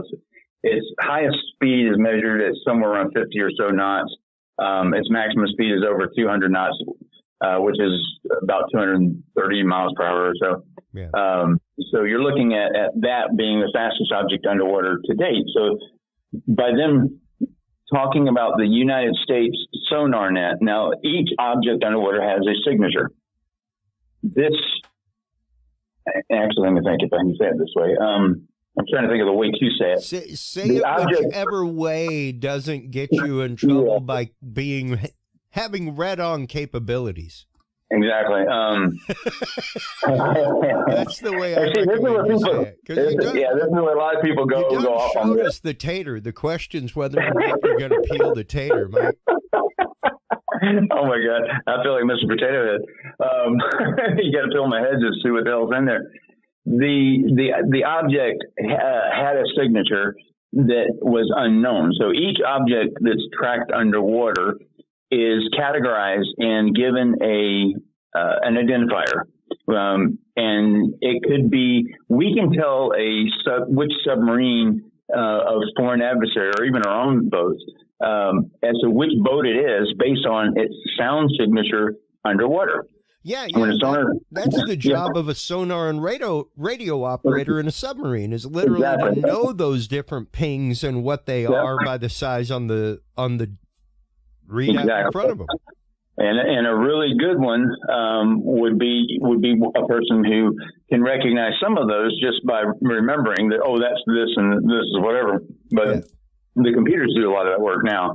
And but this particular object did not have any of that.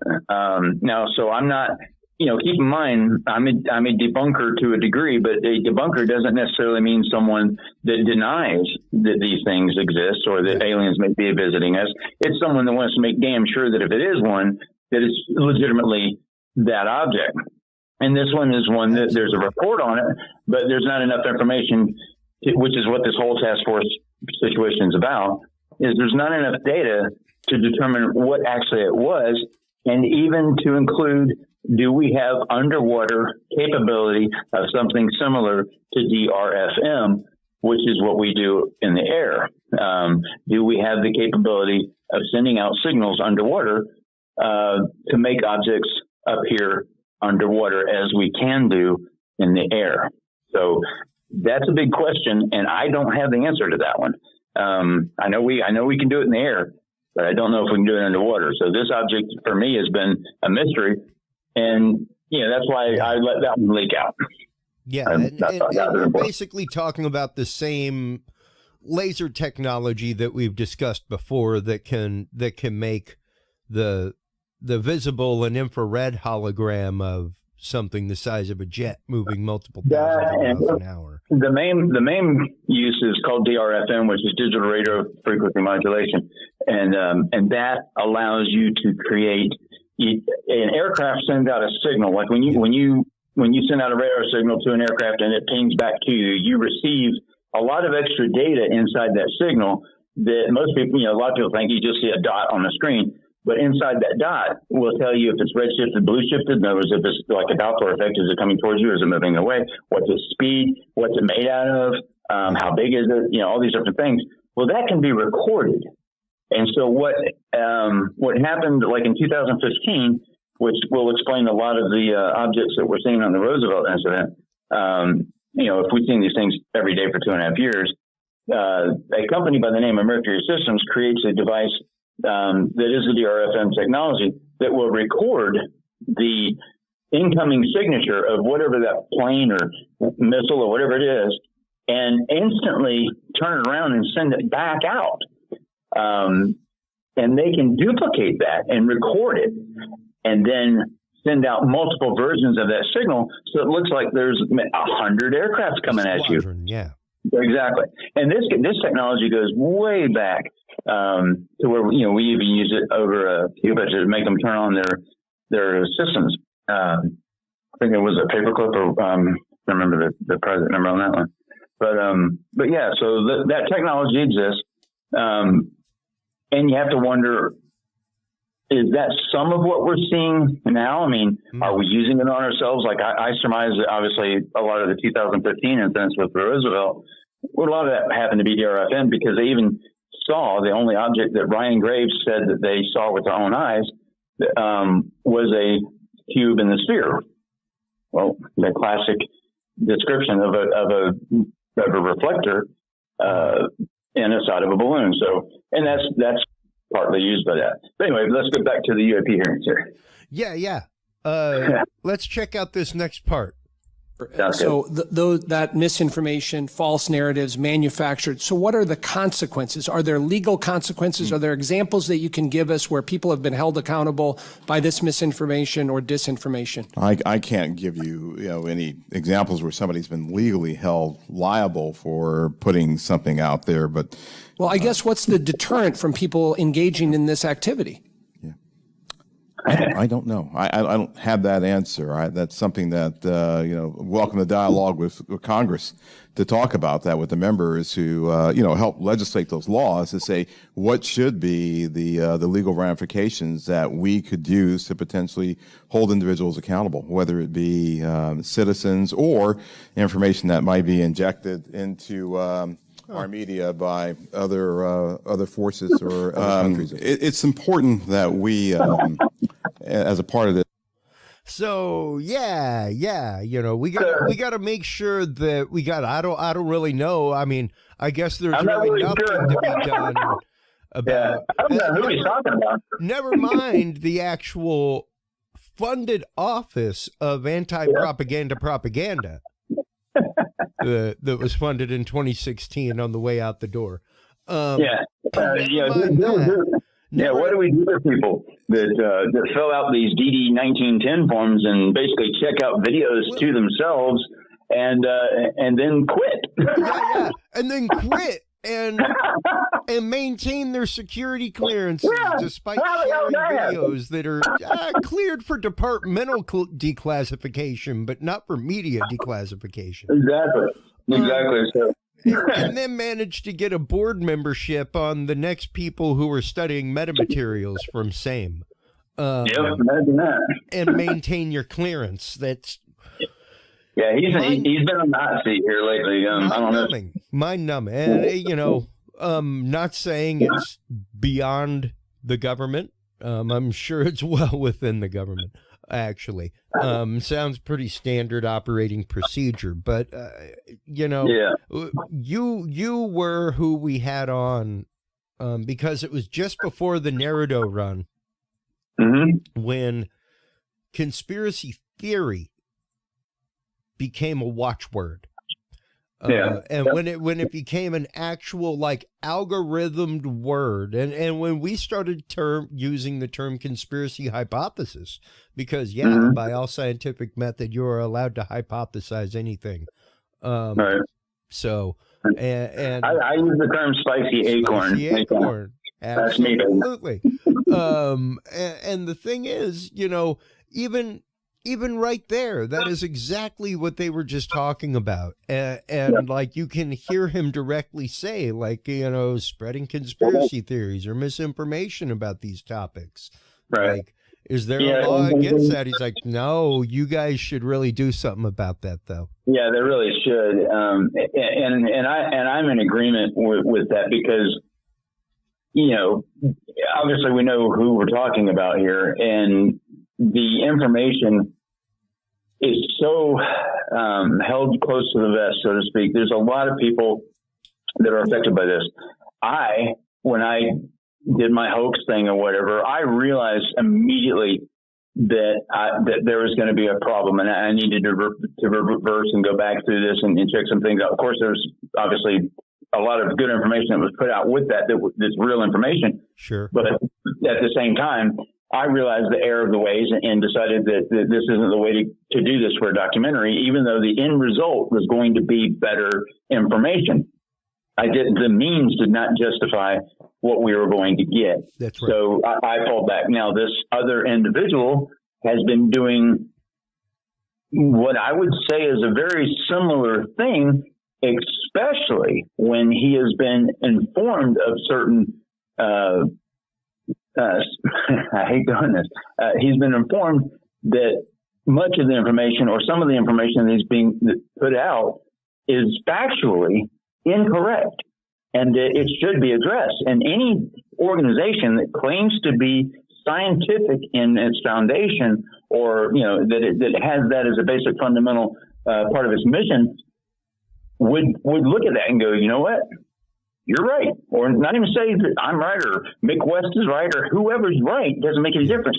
But the information that they're putting out may not necessarily be exactly accurate, and that further data is needed. That's the classic go-to statement, is that they need more data. Well, that to me means we kind of know what it is, but we really don't want to say what it is right now because we kind of like the position of the mystery. And that, I think, is what we're seeing with that meeting. I think what we're seeing is that they enjoy the anonymity and the ability to obfuscate and hide our own technology or whatever technology. It doesn't matter if it's our technology, extraterrestrial, Chinese, or whatever. No one wants to really admit that we have these devices and objects that are flying in our airspace with impunity without revealing that, hey, we're vulnerable here. So, and that is exactly what, and precisely what we have said would come down just about this whole time, was that if you see anything in the halls of Congress, it will be because it is a threat to national security, and that will be the guise through which, and granted, I mean, we even had the conversation with Les Velez the night that this happened, live on air, and discussed it. And unfortunately, yes, that is what will get more money put into the research. It's horrible. It's horrible that that's the cycle and that that's the fact. But it is the fact until it becomes a threat to national security. Not enough eyes are on it to give it anything but a modicum of, maybe black budget funds because some people are getting some tech out of it. Yeah, and if you look at it from the scientific standpoint, I can't name any scientist that, especially like an astrophysicist, that would look at aliens coming to this planet as being a threat to national security. I don't see it. I don't see it at all. People will be like, wow, how could you not see it? Blah, blah, blah. I understand that that point of view.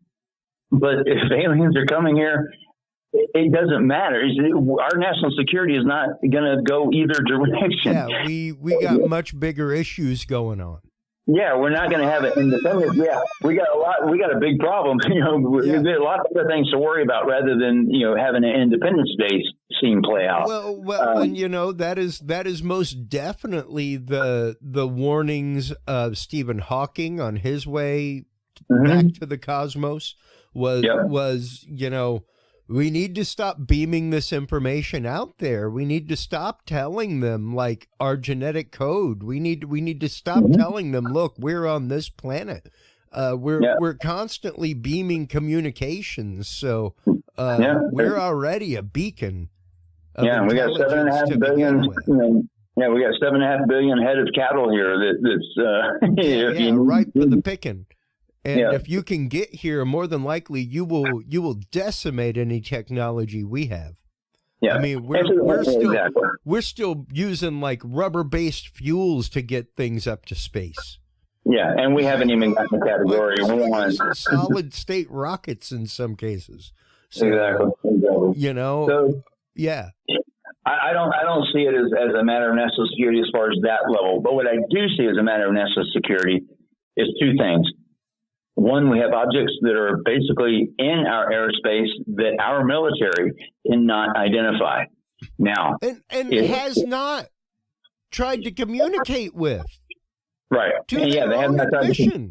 Have you even broadcast hey, you're violating U.S. airspace? Nah. Right.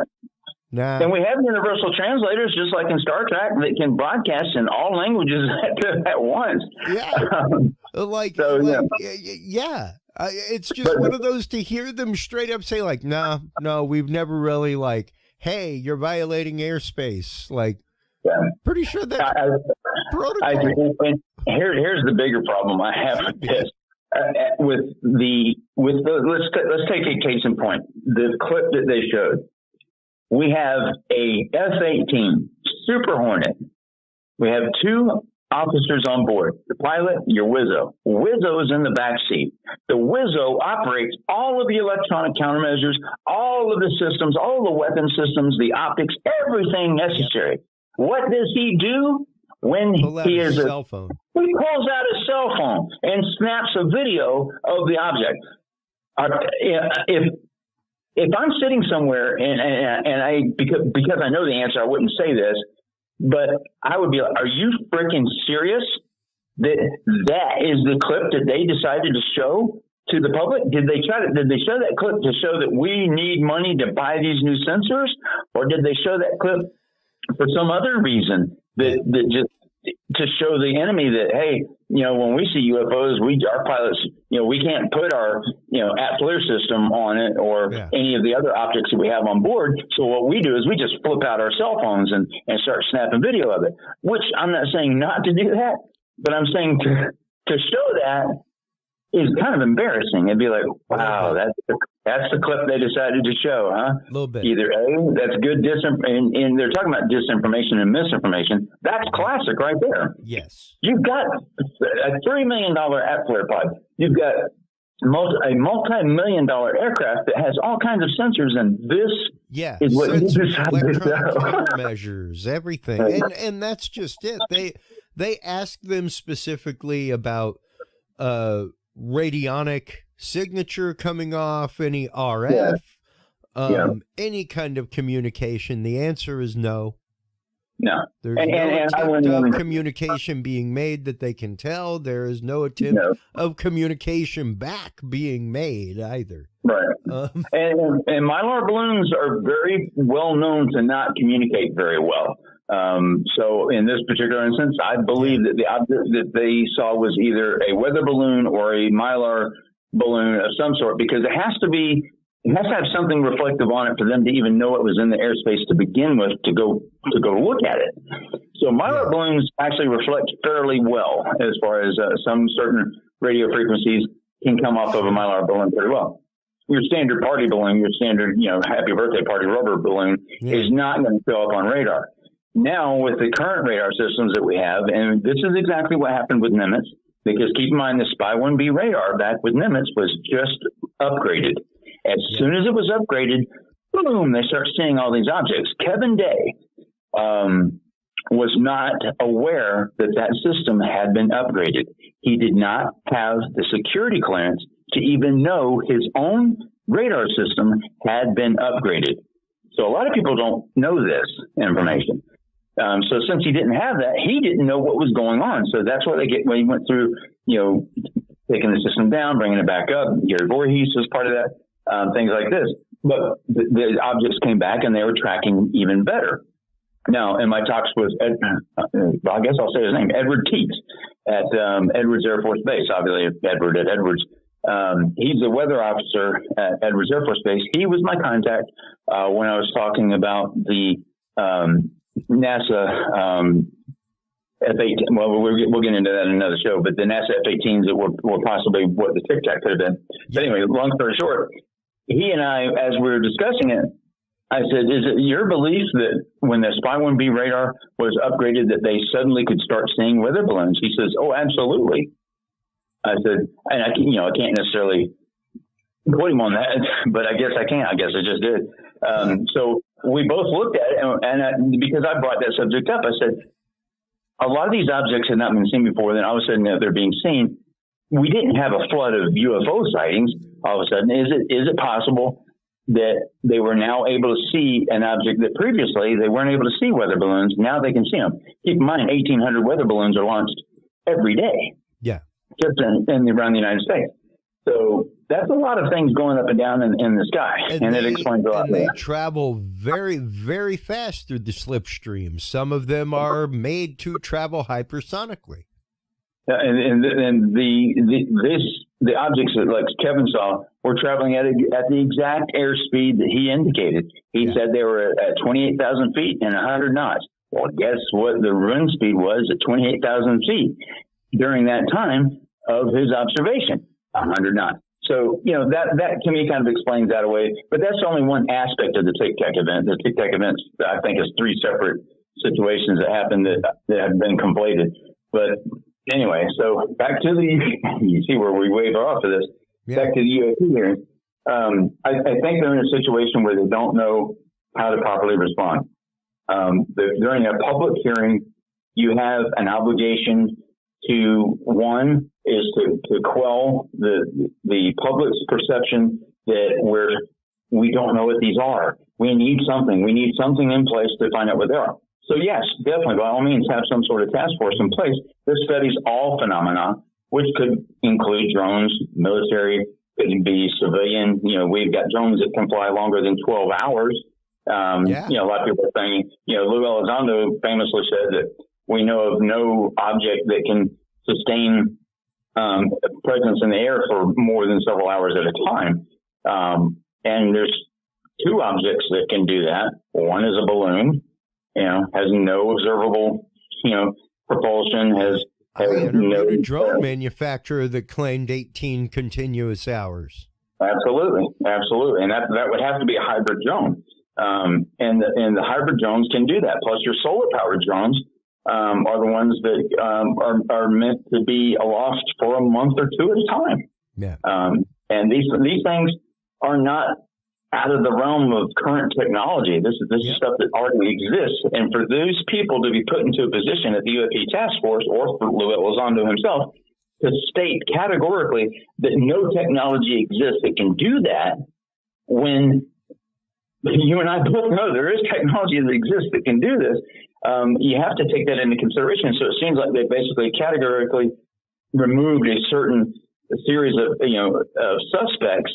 Yeah. And then now you're looking at a suspect pool that only has aliens and advanced weapon technology. Yeah. When in fact it could be something as simple as a damn balloon. And no one wants to hear that. No one wants to hear that we were fooled by a balloon. We have multi-million-dollar sensors and we're being fooled by balloons. Oh, Mike, you're full of crap. There's no way. Our military can tell the difference. Here's the funny thing. You are correct. Our military can pretty much tell the difference now. Whereas they couldn't probably before. And now that they have enough history under their belt, they know it. And if you fast forward to 2015, that's where you see the culmination of a lot of technologies coming together. If these objects were being seen daily for 2.5 years, but we still don't know what they are, we have a problem. Yeah, precisely. And that leads us to the next part of the panel. Man, it's almost like I knew what we were going to talk about. Build out the relationship that we have with others, including NASA, and for the reasons that you just pointed out. So there are elements in our government that are engaged in looking for life in other places, and they have been doing that for decades. What? They've been searching for extraterrestrial life. There are astrobiologists who have been doing this too. We're a part of that same government, and so our goal is not to potentially cover up something if we were to find something. It's to understand what may be out there, examine what it may mean for us, if there are any, from a defense perspective, any national security implications or ramifications. But then to work with organizations as appropriate, if it's a weather phenomenology with NOAA, if it's a potential for extraterrestrial life or an indication of extraterrestrial life with someone like NASA. So the transparency actually is very important completely for public consumption. Completely. But we're going to have a classified briefing, and without going into the details of what kinds of secrets that we can't share here, what is it? What are we protecting? I don't know if you can answer this question in this open forum, but in fact, your perception of what it is we have to, quote, protect. So I think right now what's really important for us to protect is how we know certain things. So there are a lot of things that we know, whether it be about the thinking of other leaders around the world, the weapon systems that are being developed, or how we detect things that may be threats to us. Many of those things are the result of some of our most sensitive sources and methods. And we'll use those things not just for this effort, but those same sources and methods are used to help protect us from adversaries and from others who might mean to do us harm. There aren't separate UAP sensors. There's not a separate UAP processing computer. There's not a separate UAP dissemination chain or whatever. So it's the same process. It's the same system that we have that helps us do all that. We need to protect that because this is something that we're looking at, but we're sure there are going to be other things that we'll look at in the future that we'll need those same sensors, we'll need those same sources and methods to help us do. So we're protecting the fact of that this nation has developed capabilities that enable us to know what may be threats to us and to counter those threats before they become something of a national issue. Thank you very much. I want to thank both you, Mr. Bray, and you, Mr. Moultrie, for your appearance today. I yield back. And there's some information there that I can clarify one thing. When they're talking about the sensors, and necessarily, I think the term calibration was brought up in some other areas, and I can go because so many people are familiar with the Nimitz event. I'm going to use it as a baseline of what I'm about to discuss. Okay. Okay, so if you go back to that event, the objects that supposedly were moving at tremendous speeds were not seen moving at tremendous speeds by anyone on any radar system that was on the Princeton. That is a deal closer right there, because a lot of people are going to go, what? Here's what happened. The information that allowed Kevin Day to calculate that an object had moved from one point to another in 0.78 seconds. I believe it was from 28,000 feet to 50 feet in 0.78 seconds.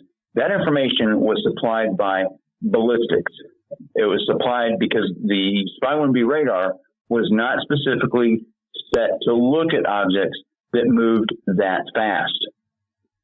So that's where they moved in, or objects that were in that particular airspace as far as the altitude is concerned. So the ballistic, he received that information from ballistics. Basically, that's where he said the objects are raining down from low Earth orbit, and it was raining UFOs.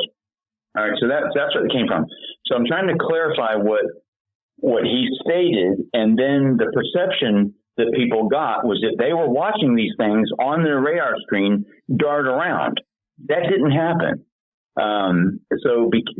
That's where a lot of people taking in information, and in our minds we start creating what we think this would look like. And over time, we continue the narrative. Exactly.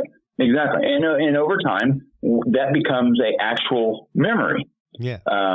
And in this particular instance, a lot of things are being said, and I'm going to try to clarify this in an upcoming video that'll basically go over these events, and not to tear them apart to take away, what a lot of people believe, but just to clarify the actual information as it was at the time. Yeah. But again, what he's alluding to is that they don't have a UAP sensor net that they're looking to get. They're not looking to get something, because we already have everything we need. We already have. It's just we don't have people looking at that particular spectrum of information. Yeah. We don't have them looking at that data set. Right. So if someone gets an object that's going at blah blah blah speed and they do a report on it, okay, well, we did the report. They turn in the report. What happens from that point? That's where the situation is changing. They'll need a lot more manpower. If they have over 400 reports now, and the UAP task force previous had 144, then that means either there's less stigmatism as far as the reporting process goes, and that more people are coming forward, or B, we're actually getting more sightings, which I don't think it's actually B. I think it's actually A.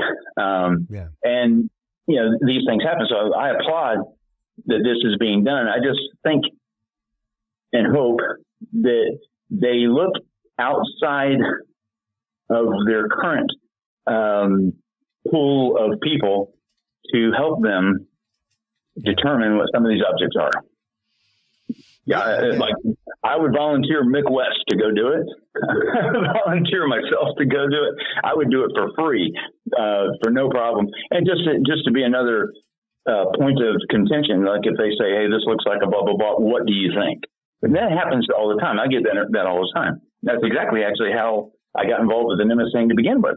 But anyway, so this is very interesting times we live in. I'm so happy that, I think you can agree that we're both seeing this occur. Yeah. I'm enjoying it. And, I just hope that everybody's been disappointed on certain things so much. 50 years. Well, number one, as my old spiritual director would say, that's what you get for having expectations. How'd that work out for you? Lowered expectations. Nobody expects the Spanish Inquisition. It's just one of those. You can hope for things, but don't expect the outcome to ever be your desired outcome. The chances of that, like universally, are pretty small. So what you can hope for is bigger chunks of the puzzle.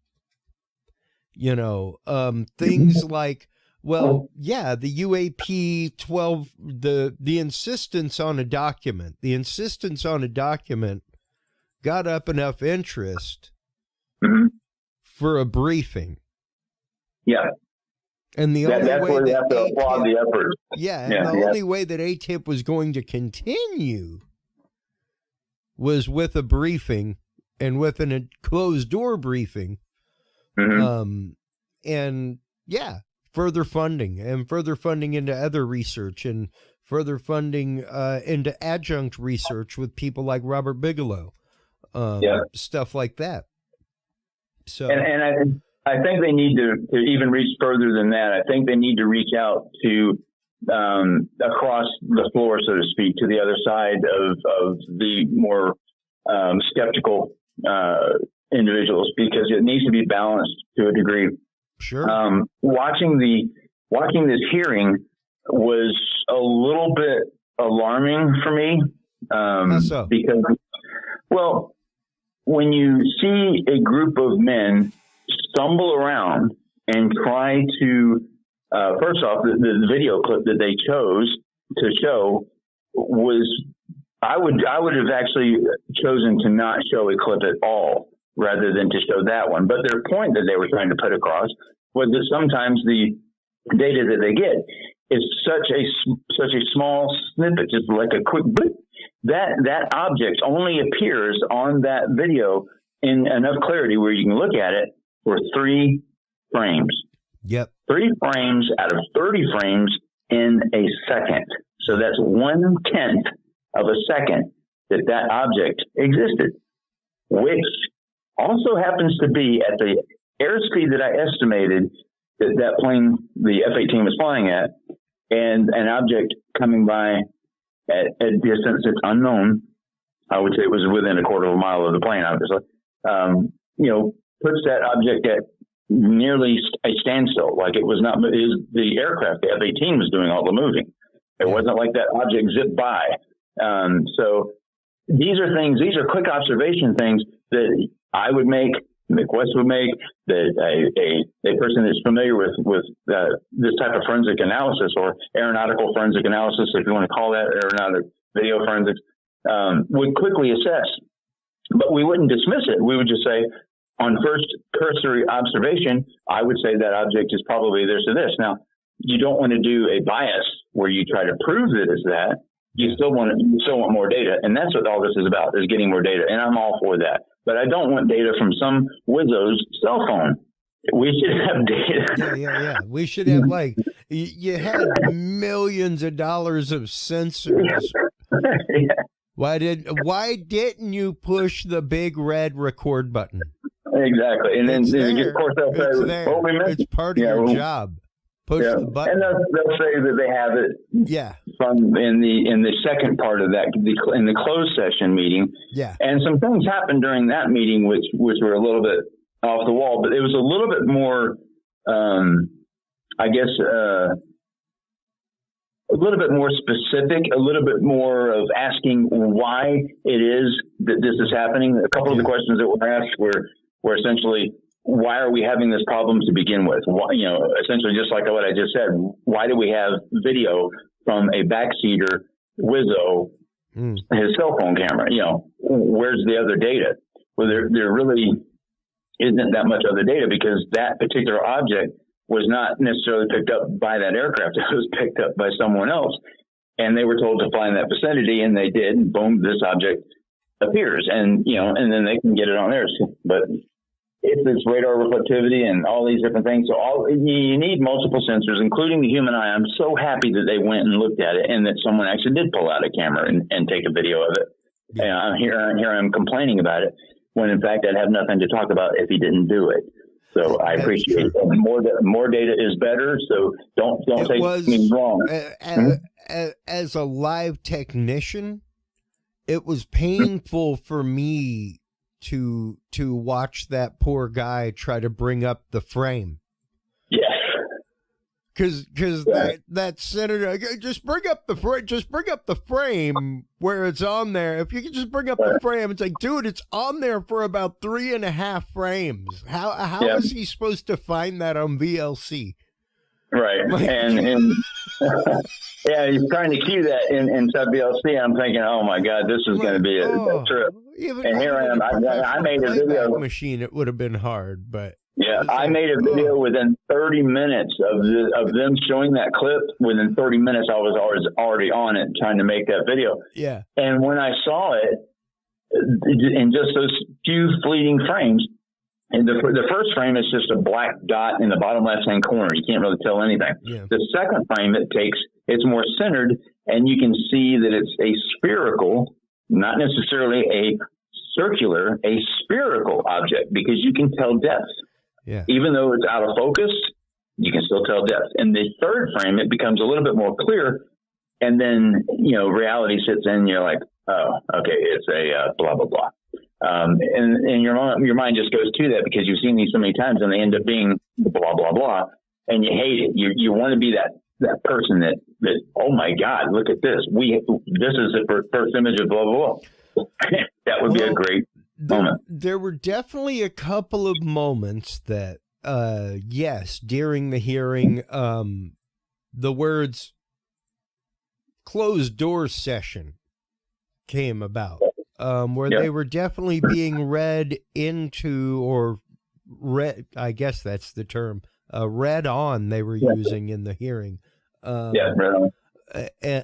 read on to the fact of USOs, underwater submerged objects. We definitely need to have a whole conversation about that one night, because there is a great deal of data out there as far as sightings and stories. It's objects coming in and out of the water and things of that nature, and then to have actual Navy tracking information would be a big plus. Well, and there is, of course, the whole rumor of the underwater facility right there off the coast of Florida. Yeah, the so-called black site that's there. So, you talking about the one in Puerto Rico? Which one? Yeah. So, all kinds of wild theories abound with that. I guess we need to be careful that it's not misinformation. Yeah, I think that facility, if it that's the I can't remember the name of it actually. It's a range. It's essentially it's a testing range as well. But yeah, there's a lot of things that our military does that we don't know about. I mean, even people that are in that have a top secret security clearance with SAP clearance in certain areas, if they don't have a need to know of something else, they may be working on the exact same project as the guy next door to them, and neither one would know the other's working on the same thing or a similar or another aspect of it. It's just that important, and that's where having those classifications truly protect, our national security. A lot of people say, well, a person with a real security clearance would never reveal any of this information. Well, that's bogus because it happens all the time. Yeah. And a lot of people are read into, you already know some of the stuff that I've been read into, and it's just on a need to know basis. And people are going, you're full of crap. You did this. But that actually happens. And because people need an alternative perspective, and they need to know from someone that has expertise in that area. And if that person happens to be in the room, which has happened before, where a situation where someone was sitting in a room, a certain person was giving a briefing and then noticed that an individual was in the room that had not been read into the program, and that person was read in right there on the spot. A classic example is a certain physicist was read into a program because he needed to be tapped for information, and he had never had a security clearance in his entire life. And he immediately was put into a top secret SAP program to give information at that exact moment in time. And these things happen a lot more than people think. Yeah. Well, I want to thank you as always for coming on the show, helping break these things down, helping demystify a lot of this, because, I mean, there was some decent information that came out in it. Once again, it furthers the conversation. Let everybody know where they can go to keep up with 5x5 News, where they can go to follow you, where they can go to harass and harangue you. Yeah, because I'm the negative Nancy here. And I know I get that perception, but you can simply just search for 5x5 News. I have been remiss here lately of putting out a whole bunch of information because of my efforts in Afghanistan, but and other areas. But yeah, 5x5 News, search for that. I did analyze the video that they showed during the hearing, so you'll be able to see that on my YouTube channel. And you'll see it broken down frame by frame, and you can actually see the object in each frame. So, and people can use that video at will. You have my permission I'm giving on this show right now for anyone to use it. I didn't put my logo all over it, so you can click out what you need and use it as you wish. Oh, how shameless of you not to put your logo all over it. Well, I figured, you know what, this is one for the community. It's something that I can't believe they didn't do it for the hearing. You would think that someone would have sat down and said, well, let's slow this down so we can, because they're probably going to want to see what this is. Yeah. And they didn't do that. And that to me is just like, it was. You have to ask yourself why would even to freeze frame it and print out glossies. You know, just go old school and have it right there next to you, and have a couple that you can pass around. There you go. Print them on your t-shirts. Wipes. for the COVID. Anyway, Mike, thank you so much as always for coming on the show, lending your learned opinion on these things. Always great having you. Hold the line real quick while we close things out. While you're online, following Mike Turber and 5x5 News on all forms of social media and other parts of the interweb, make sure to stop on by Curious Realm, folks. CuriousRealm.com is where you can go for all the episodes. Down at the bottom is the schedule of our upcoming live events. We have the MUFON Symposium coming up. We have the Falk Monster Festival coming up that we will be live at. We have the Southeast Texas, all kinds of fun Bigfoot conferences coming up. It's going to be super great. Soon to be the Texas UFO Conference as well. So stop on by, check that out. Check out CuriousRealm.com/live for all of the live episodes. Until next time, everybody, take care of yourselves, take care of each other, and remember, stay curious. We'll talk to you soon. Bye-bye. Thank you for tuning into this episode of The Curious Realm. Stay tuned for more guests, forbidden topics, and hidden truths. Download the official Curious Realm app and view the Knowledge Vault on our website, CuriousRealm.com. Follow us on social media by searching Curious Realm. Curious Realm is available on your favorite podcast services, as well as YouTube, Roku, Amazon Fire, and Apple TV through the APR TV app, available on all app markets. Curious Realm is a proud member of the HC Universal Network family of podcasts. For more great content or to become a sponsor of Curious Realm or other podcasts, visit hcuniversalnetwork.com today. Thanks for listening. Stay curious. And remember, the other side is always watching.